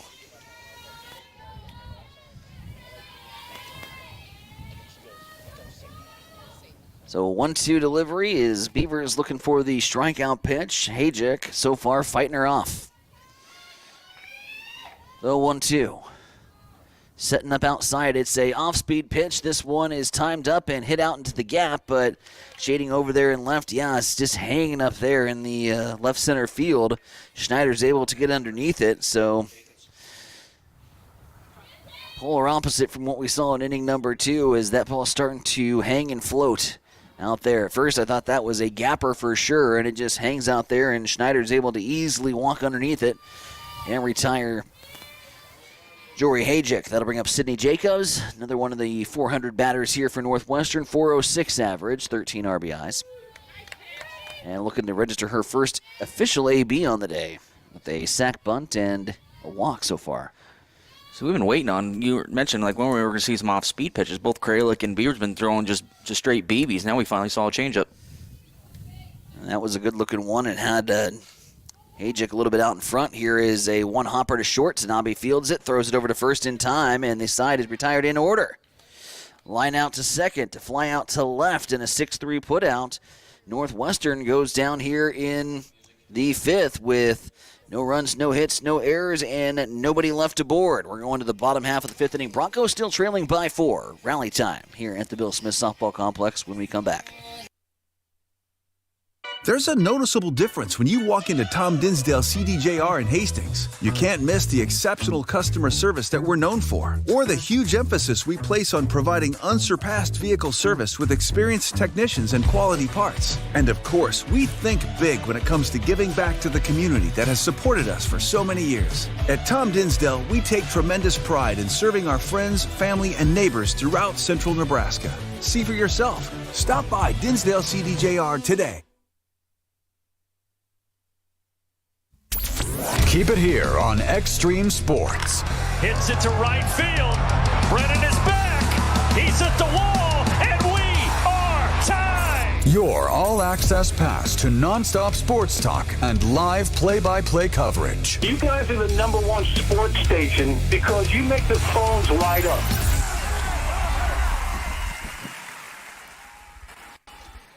Back here at the Bill Smith Softball Complex, Tyson Nevronik, Marcus Metcalf with you as we get set to go here in the bottom half of the 4th inning.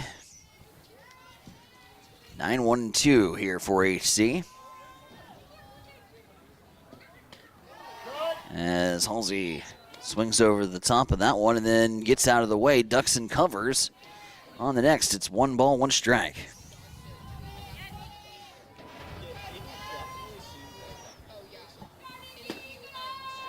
Halsey looks at that one, misses just low apparently, 2-1. Not calling the pitch at the knees. There's a couple that I was begging for HC in the previous frame.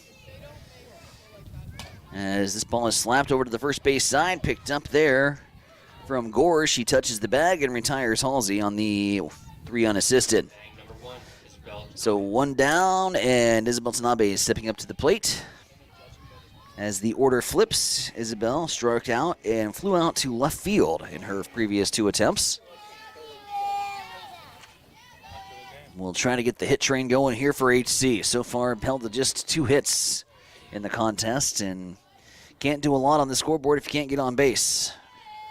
No, you cannot, and that's the bad part about softball. 5 runners left on board for HC. A couple walks have been issued.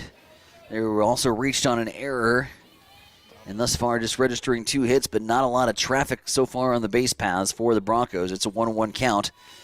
We'll see if the top of the order now the 3rd time through can't get Kralik timed up, but maybe did time it up there. Had a beautiful line drive, and those are backbreakers.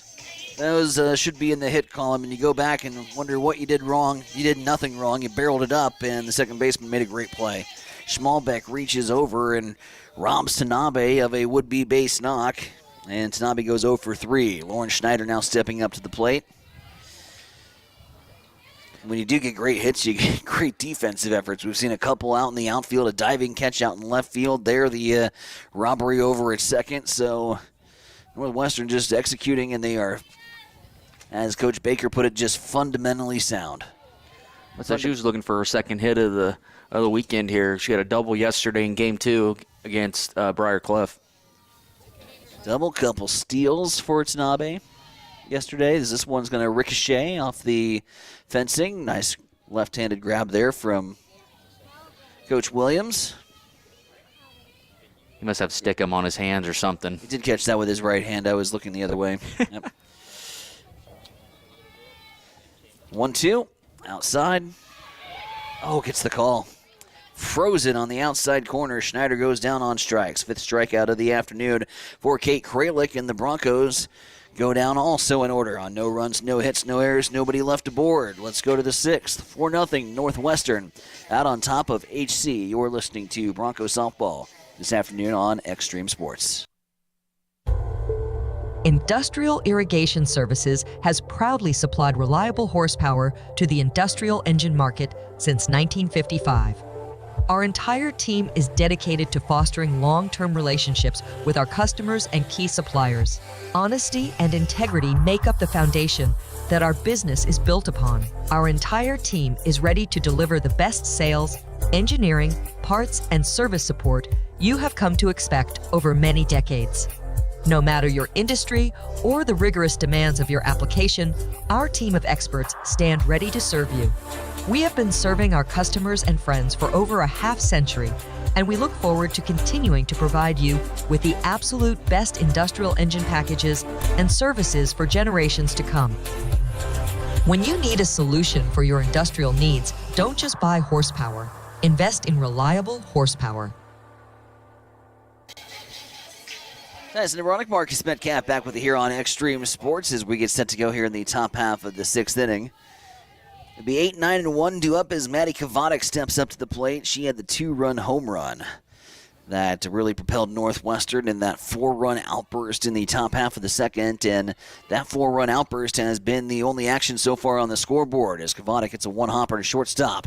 Tanabe with the glove throws over to first in time. 6-3 to start things on the very first pitch of inning number 6. Cassidy Gores now up to the plate. She has flown out to center and also grounded out to short. By the way, head coach here for Northwestern has been in the third baseman's coaching box since pitch 1 here. Got out in time this time. So scrap the superstitious theory. As it's an 0-1 delivery there from Cassidy Beavers.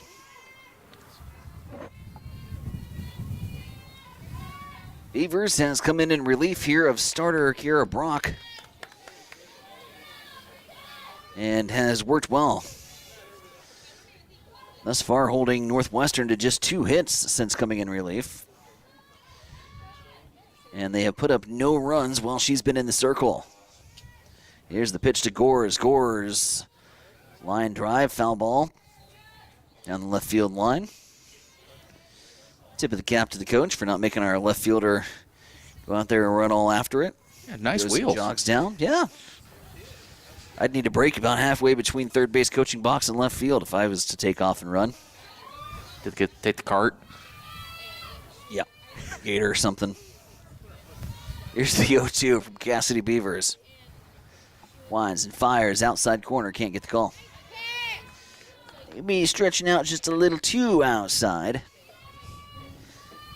Over from Medeiros, I'm looking up at blue and going, hey, they got that one last inning. Return the favor, please. Here's the 1-2 inside. Ball popped up out towards left. Schneider's under it, makes the catch for out number 2. High fly ball.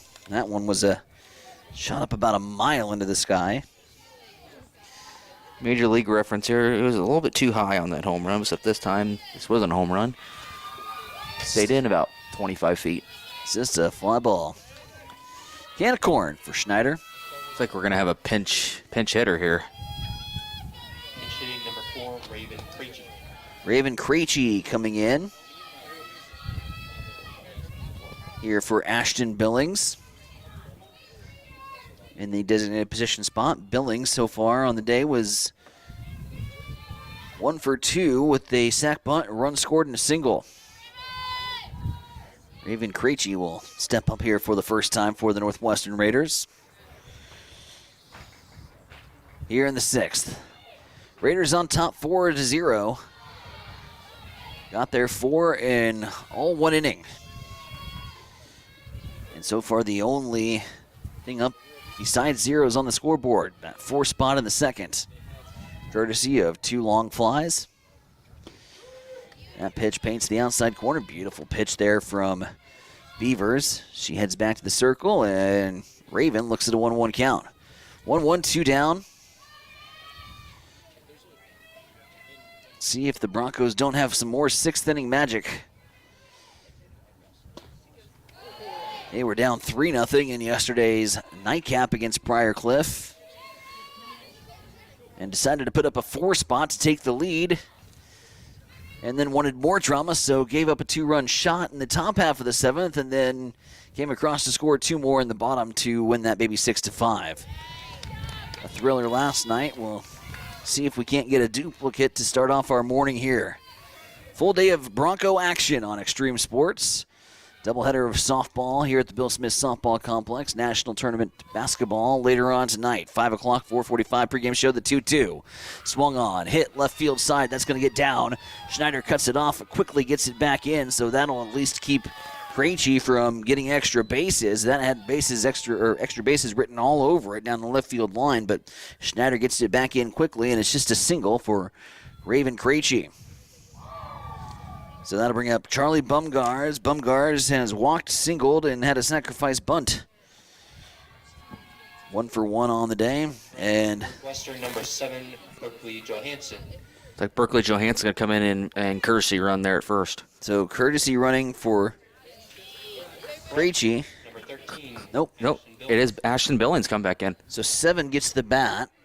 So we've got Johansson batting for Bumgars.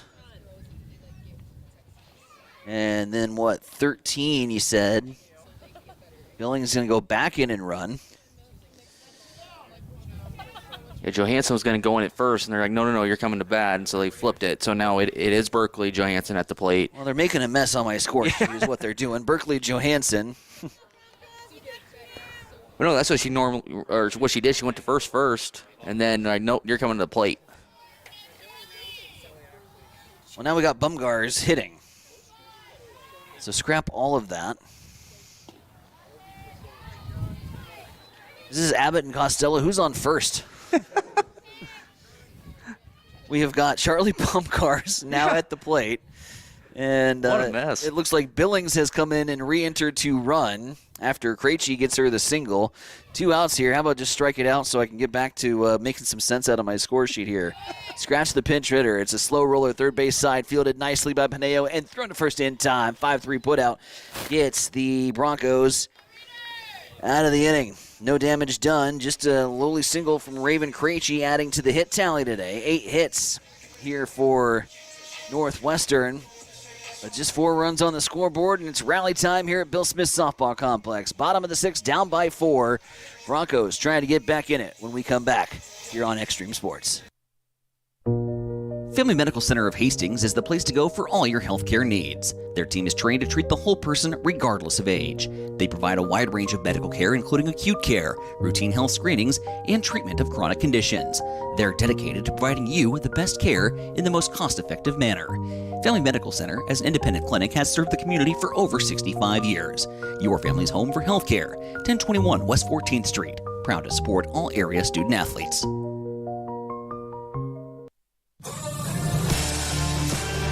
Keep it right here. You are listening to Extreme Sports.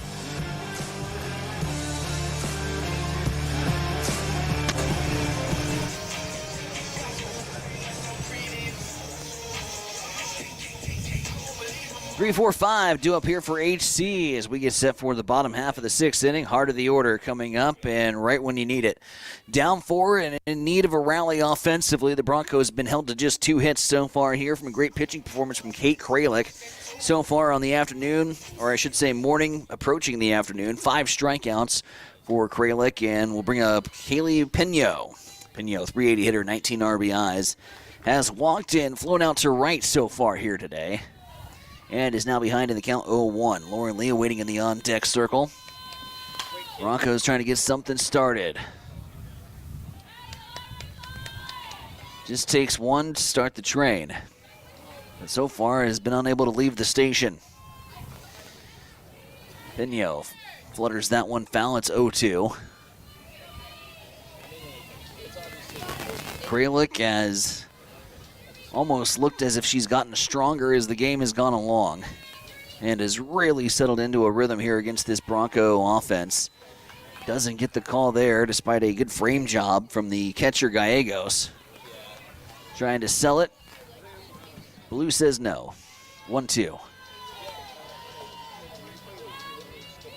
Kralik winds and fires. Same location, same result. 2-2 count. They really like trying to work that outside corner a lot, don't they?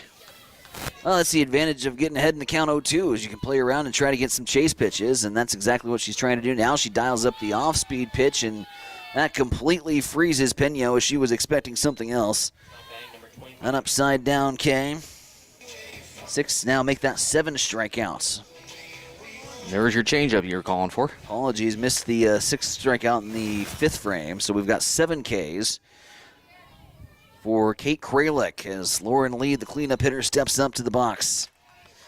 Lee so far today, the lone extra base hit, the ringing double that put runners at second and third. The Broncos couldn't cash in on that opportunity, which would have given them the lead, and the rest, as they say, is softball history. 2 home runs in the second inning for the Northwestern Raiders. That catapulted them out to a 4-0 lead, and the Broncos have been unable to counterpunch. 2-1 count here.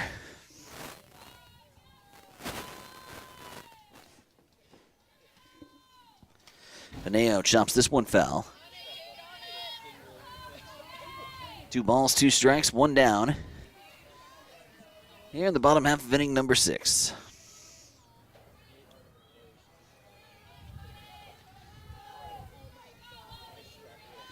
Kralik gets the sign, winds and fires. Lauren Lee pops it up left field side. Will it stay in fair territory? No, goes into the dugout and sliding into the fence.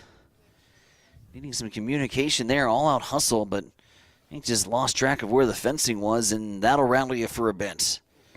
Left fielder Kovacic might need a moment. Yeah, because she face planted right into that fence there, and on a cooler day like this, that does not feel very good. Oh, it wouldn't feel good on a 90-degree day, yeah. Now the ball goes into the bullpen, and I think Kovacic just lost sight of it, or lost sight of the fencing.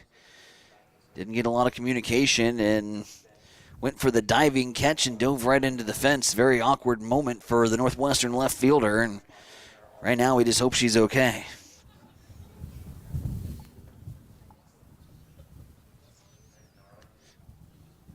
Scores in from the state basketball tournament in Class C1. Ashlyn Greenwood has knocked off Lincoln Lutheran 54-47. And Marcus, looks like the Doniphan Trumbull Cardinals are playing right with their semifinal opponent, and the 7th seed and the story continuing. Yeah, absolutely. Coach Burr has really done well with all the teams that he's had while he's been there, and he's never had that opportunity to win a game at state. He finally had that opportunity the other day, upsetting Ogallala in the first round, and now he's got his team within 4 points of one of the better teams in Class C1, and only down 28-24 at the end of the first half. Kovacic's going to come out of the ball game. Ashton Billings, the designated position player, is going to head out to left field in place of Kovacic. Actually, they're going to switch this outfield all around now. 13-1. So Billings did go out to center. She went out to left. Nope, Billings out, yes, out in left. And Bumgar's in center, Jacobs in right. Okay, we're all set. Yep. Forgot to bring my binoculars again today. I thought they broke huddle and shuffled all around, but as it stands, they all stay the same. So Billings replacing Kovacic, who was chasing after a foul ball and ran headlong into the fencing area along the bullpen area. And so we'll settle back in for a 2-2 with Lauren Lee at the plate after the injury delay. And again, Doniphan Trumbull hanging right with Lincoln Lutheran right now at halftime in that C1 affair. Pitch misses for ball 3 up high.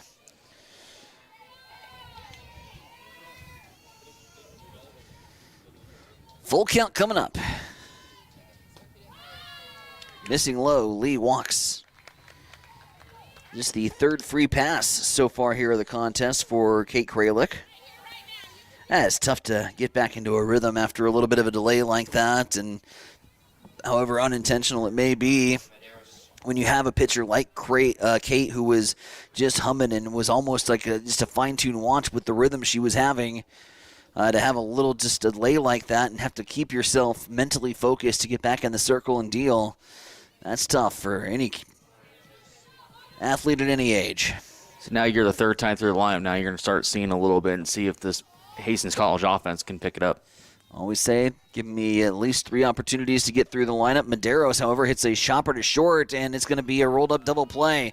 6-4-3, pitcher's best friend, as Northwestern delivers a big defensive play to end the Bronco threat early.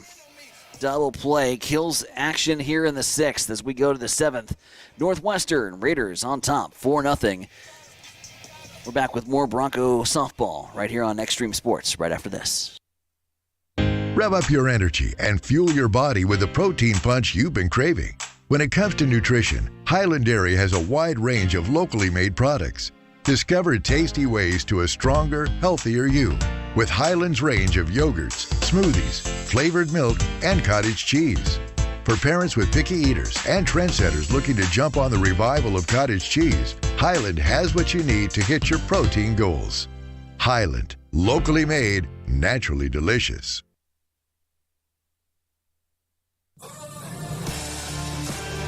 Keep it right here. You are listening to Extreme Sports.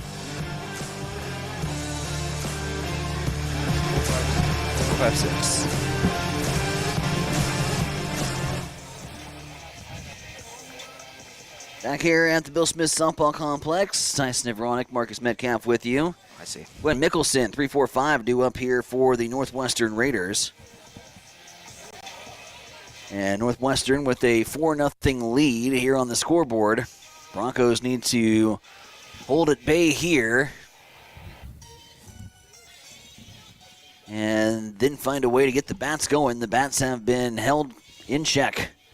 So far, 2 hits so far here in the contest. Just a few base runners. Gwen Mickelson now stepping up to the plate. Mickelson walks. Officially 0 for 2.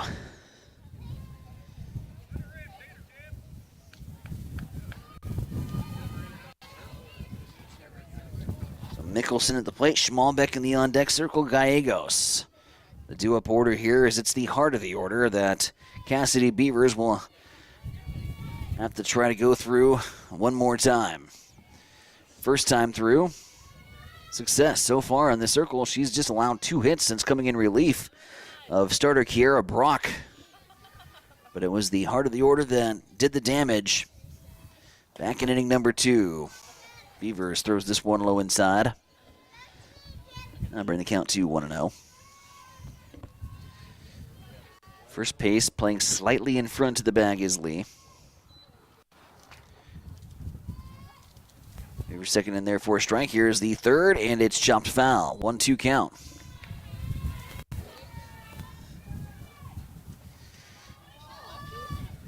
See if she'll go to some off speed here. See if she can get her off balance. Not overly powering velocity, but just really good control of the zone. So far, what we've seen from Beavers here at our press box vantage point. There's a line drive past shortstop, going to be in there for a single for Mickelson. So Mickelson gets her first hit of the contest. I'll bring up Tatum Schmalbeck to the plate. She's 0 for 3.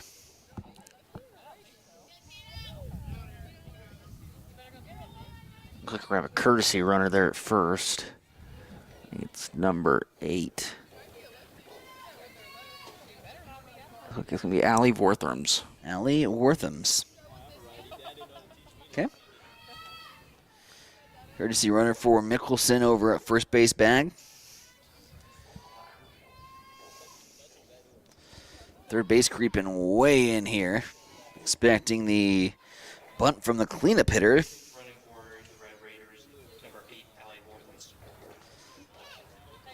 So Wortham's over there as the courtesy runner. Schmalbeck at the plate. Broncos expecting bunt as the Northwestern Raiders look for an insurance run here. Slow roller, just foul. No runs on 2 hits for the Broncos here. They'll head to the bottom half of the 7th, but right now the mission is to keep it right at 4. Northwestern getting the leadoff hitter aboard as the sun starting to peek out more and more here at the Bill Smith Softball Complex. Setting up for what should be a very pleasant afternoon for game number 2. And the bunt laid down perfectly from Schmalbeck. Mudloff over to cover the bag. It's a sacrifice bunt. That'll move Wortham over to second base, and we'll bring up Chloe Gallegos. Gallegos with the 2-run home run in the second inning. Nope, check that. She had the solo shot. My fault. Can't read my own writing. It's early yet. Runner on second. Off-speed pitch, in there for a strike. That'll bring the count to 0-1 with 1 down here. Top half of this 7-inning affair. Following this, we'll have about a 20-minute break where we'll send it back to network programming and get you all set for game number 2 here from the Bill Smith Softball Complex. Broncos home opening weekend here for conference play. Game's pushed up slightly ahead of schedule due to some, I think, more just concern with the gale force winds that we are going to be anticipating on Saturday and as we move along through the afternoon. As this ball is hit just above the shortstop, Tanabe and the base runner Wortham nearly collide there. It's going to get beyond the shortstop, in for an RBI single. So Gallegos cashes in on another RBI opportunity. Wortham comes around to score. That'll make it 5-0. 5 runs on 10 hits here for the Raiders. 2 here in this 7th as they've started the heart of the order time up Cassidy Beavers here in the circle. Next batter up, Jory Hajic. Hajic singled, sacrifice bunt, flew out to left. First pitch misses outside. Schmalbeck stays aboard over there first. And now dumps one out and in fair territory. Right in front of the left fielder, Schneider. Back-to-back hits here for the Raiders. And 2 aboard with Sydney Jacobs stepping up to the plate. It's like everything now Northwestern's put into play is just dropping. Just getting the benefits of just a little bit of backspin. We're seeing that defensively with the adjustments. The outfield playing much more shallow here to prevent the little bloops that we have seen in this frame. 1 bloop, 1 blast, really. There was a rocket shot right above the shortstop to Nabe. That was on a frozen rope, and then the dying quail, as they say, just finds some green. Looks the same in the box score as Jacobs pops this one high up into center field. Rolls back in nearly to the brim of the infield here.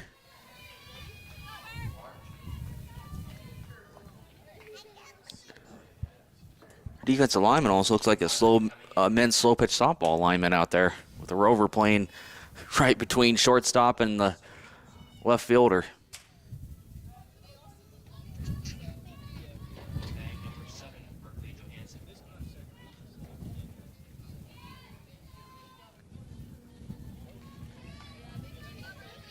It looks like it's going to be Johansson now at the plate here for Northwestern. Johansson coming in for Maddie Kavotic. Remember, Maddie Kavotic leaving the game after colliding with the fence out there in left field. So Johansson comes in place of Kavotic.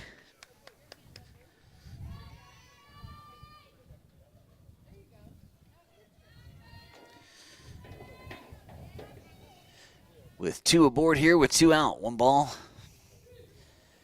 no strikes. Slow roller. Ooh, nearly caught there from Lee. She nearly made a great play on that. Full extension diving. Ball just pops out of the glove as she hits the ground. So we'll reset here. And that nearly got the Broncos out of the inning with minimal damage.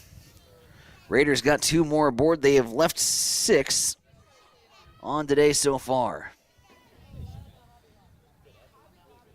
Hit total has rallied up here in the 7th.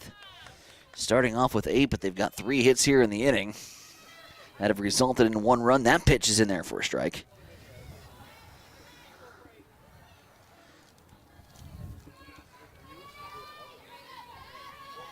And here's the 1-2 from Cassidy Beavers.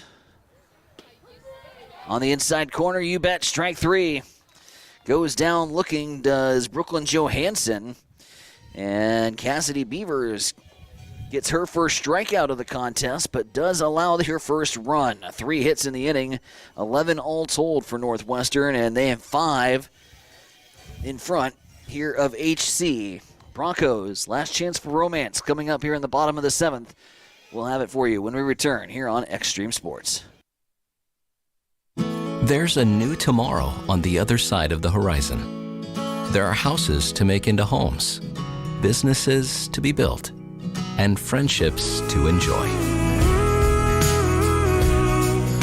Someday's gonna be one day soon.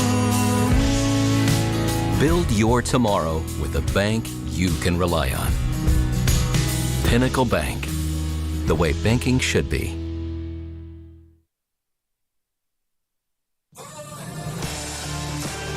Keep it right here. You are listening to Extreme Sports.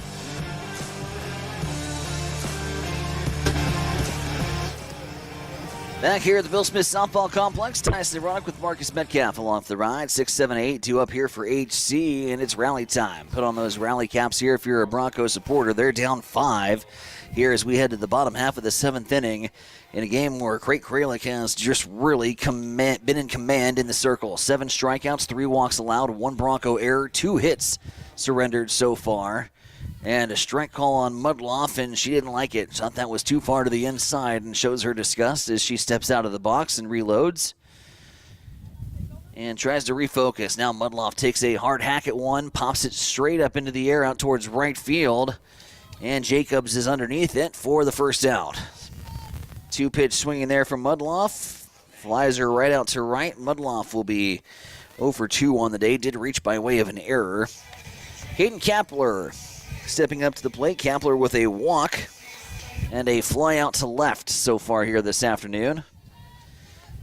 Nope, still morning. Got 15 minutes yet. Again, we'll be a 20-minute intermission between games here, and then we will get back here ready for game number 2.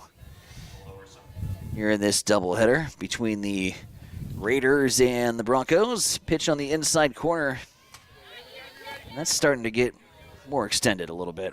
0-2 count. We got a gate open to the bullpen. You get Valley Blue open. The wind's certainly starting to pick up here. We've seen the flag pick up as the day has progressed. We'll get you another temp and wind speed update when we get set for game number 2. But just by the eye test here and looking at Old Glory, she's really starting to whip in there from the south. See if we can get old Tim Jones here on the broadcast and he can give us a little weather update. 1-2, 1 down. 1 hopper. No, not even a hopper. That was a low line drive that was gloved out there by Nicholson, and there's 2 down. And the Bronco hope starting to dwindle here in game number 1. Jay Storson now at the plate. Northwestern has advertised the 4-run outburst in the second. Able to get an insurance run in the top half of the 7th. Other than that, it was a pitcher's duel. I thought, boy, Cassidy Beavers came in and did some really good things in relief. Really held her own all the way until about that 7th where Northwestern was able to get across the run. But, I mean, no matter how good you hold the opposition in check, if you can't get run support behind it, it's irrelevant. And that's unfortunately what we've seen today. Not enough traffic on the base paths, not enough chaos being created here for this Northwestern team as they have played fundamentally sound softball here. 2-1 with 2 down. Broncos will try to clean it up for game number 2 and hopefully get out of here with a big split. Even a split with Northwestern would be a huge split when it comes to GPAC standings. Make no mistake about it, Northwestern is going to be towards the top. And Hastings College wants to be there.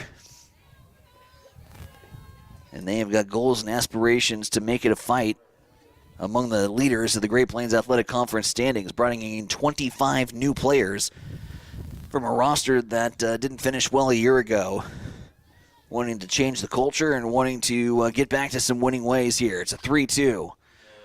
As this one is a straight-up can of corn to the third baseman, and with it, Northwestern is going to take game 1.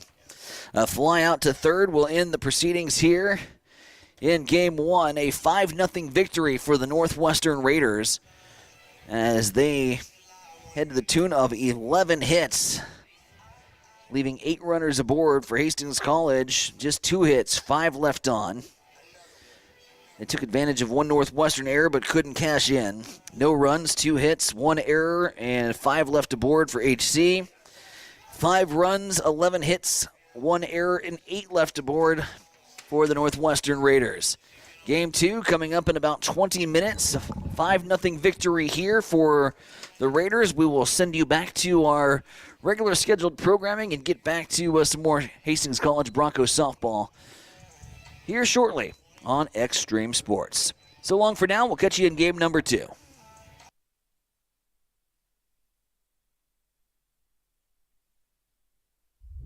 You've been listening to Hastings College softball. Stay tuned. The second half of the doubleheader is coming up soon on your exclusive home for Broncos sports, Extreme Sports.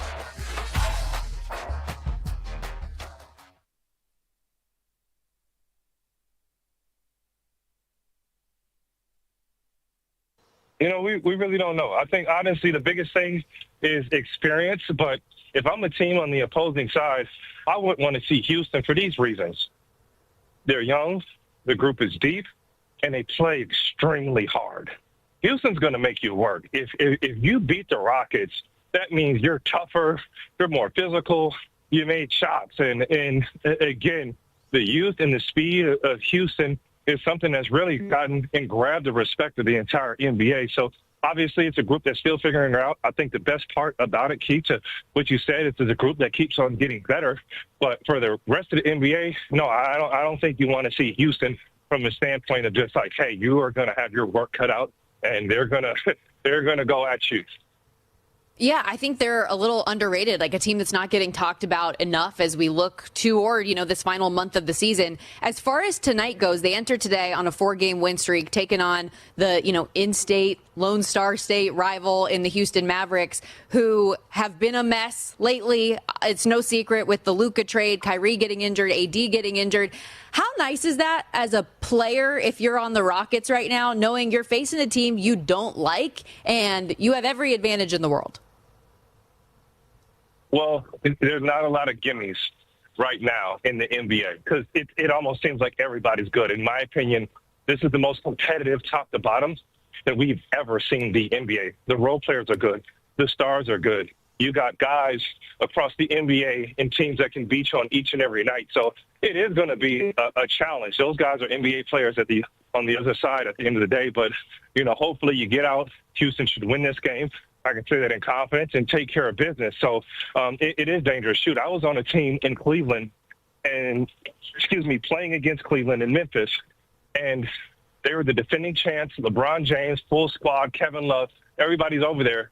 And we had 8 players dress out, and we beat them in their homes with 8 players. So those can be the dangerous games. I've seen a lot in sports.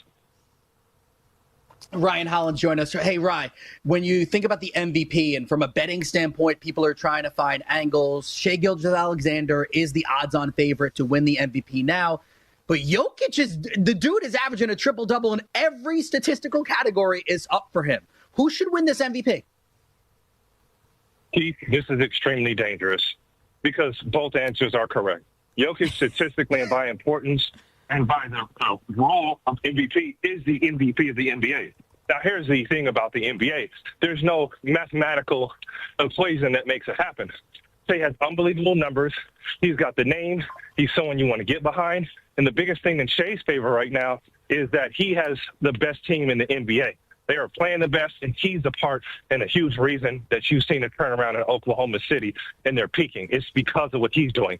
He dropped a 50 ball in Houston. This guy is on another planet, and he's just in one of those zones that you rarely see. So I do believe if you're going to take your bet and put on Shai Gilgeous-Alexander, if I were a betting man, but at the end of the day, this is becoming extremely dangerous because you had a guy put up 30, 20, and 20 in this era of basketball. He had a triple-double in each half. And if he has one or two more performances like that, he actually deserves to be MVP. So, hey, we're looking at something very subjective.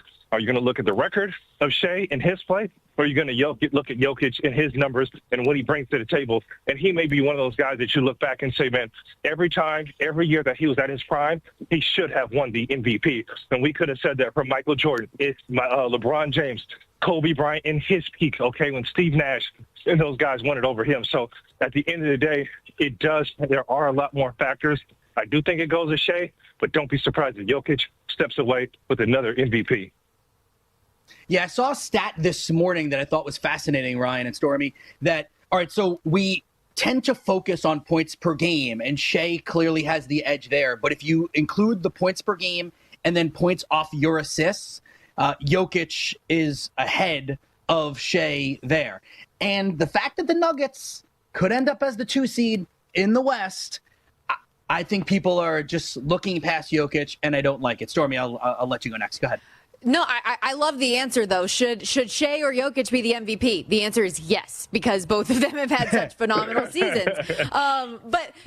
So look, keeping it forward, though, with Denver. So they've got the Lakers today, who LA on the second half of a back-to-back. They are reeling a little bit here without LeBron. How much do you think this injury is ultimately going to impact Los Angeles and, their positioning in the Western Conference moving forward and their potential for a good playoff run? It's huge. They didn't trade for a group of players for Anthony Davis. They traded for Luka Doncic, and that's pretty much it. So at the end of the day, you're looking at the Lakers and you're saying they can't afford to miss LeBron. There's a big ask of him. So him being out is monumental. Now, the key is, and this is the risk for LA, do you bring him back too soon because you're in danger of either missing the playoffs or getting horrible seeding? Or do you get him healthy and feel like you have a team that can step in and compete against anybody with Luka and LeBron who's on the other side? Now, I assume they're going to err on the side of letting him take his time to get back. You're going to look and see with L.A., with Luka and LeBron-less Lakers, of how many games they can win, how they can compete without LeBron James. What can Luka do carrying the squad? So ultimately, that's the challenge there. So that will be answered by how many games that Luka can win without LeBron. And check out that strength of schedule if you want to look at stats and go ahead and just see, what those next matchups have in store. Ryan, both the Celtics and the Cavaliers are in action tonight. Celtics at the Heat, Cavaliers at the Grizzlies. Are we as a basketball fandom group not giving enough love to the Cleveland Cavaliers and what they're putting out there each and every night? Well, in fairness, if you watch the NBA, you know how good they are. They're on a different level. Mobley is taking another step. The trade of Isaac Okoro is going to push them to the next level, and they are actually equipped the best to compete with the Celtics in the NBA. So, yes. But also you look at their track record and say, we've never seen this group in the playoffs. We've seen Boston. We see that Boston's still healthy. There's no question that they shouldn't come out of the East. So, yeah, with all due respect, I don't think it's a diss to Cleveland. I think it's just looking how good that Boston is and saying that Cleveland has to prove something. But I'm going to tell you one thing. It is not clear-cut and concise that Boston comes out of the East. And absolutely, man, they are for real, okay? The Cleveland Cavaliers are a team that can come out and compete because they're depth, because they're length, because they have a true big. And at the end of the day, DeAndre Hunter, not Isaac Okoro. The DeAndre Hunter move, as he came over from the Atlanta Hawks, is the move that helps them be able to match up. And the problem is they couldn't match up with Boston in the past. When teams play Boston, they can't match up with Tatum and Brown and three-point shooting and spreading the floor and defense and Jrue Holiday and White picking you up full court. So that's the challenge now that they're better equipped to meet. So if you had a crystal ball, had to look out into the future to pick who's going to face off in the NBA Finals this year, who would you put in that matchup? I mean, it's fair. They're not crazy when they say OKC and Boston. They're not crazy because OKC is definitely taking the next step. They're playing harder than everybody, and Boston's still really darn good. And their role players have developed and gotten better. Guys like Peyton Pritchard is having a heck of a year. Could not really quickly before we let you go, I want people to go to check out Ryan's Instagram. For a guy that's been retired for a while, you're probably in better shape now than you might have been when you were playing. He's out there, he's repping 315 pounds on the bench. He's an absolute beast. Everyone go check him out and some of his workouts on there. Appreciate it, Keith. You don't look too bad yourself. I've seen you, brother. Well, and he was telling me about your guys' horse game during COVID as well. I'm glad that you got to maintain your bragging rights, Ryan, because he was very excited about that. Dude, he can shoot it, but he can't make a layup. That's the crazy thing. Oh, stop! It always comes back to the layup, man. Fundamentals key. Ryan, appreciate you so much. Have a great call today. Anytime. You guys keep it up. Thank you. Ryan Hollins. Later, bro. Awesome. Appreciate Didn't I tell his you? time. You did. No lies detected, Keith. We'll be back in a moment. Keep it with us right here on Money Moves. When it comes to great deals on tax prep, Jackson Hewitt isn't holding back, and neither is this commercial. Their offer is so big, it has to be said with Reverb, expert tax prep for $149 or less. It's a deal so spectacular, it needs a symphony, some explosions, and a clock ticking, because this offer, $149 or less, ends soon. One expert tax prep for $149 or less? Try Jackson Hewitt today and save. Whew. Limited time offer for new clients on federal returns. Participating locations open. Terms at jacksonhewitt.com/149. Febreze. It's a classic odor tale. You fried fish for dinner, cleaned up, but the smell is still in the house. And the neighbors are coming over for game night. They're on their way. And then you spray Febreze Air Mist. Febreze Air starts working instantly to fight even your toughest odors, so you go from fish to fresh like that. Now, all you have to worry about is Pam cheating at charades. Breathe happy, Febreze, la la la la la. So.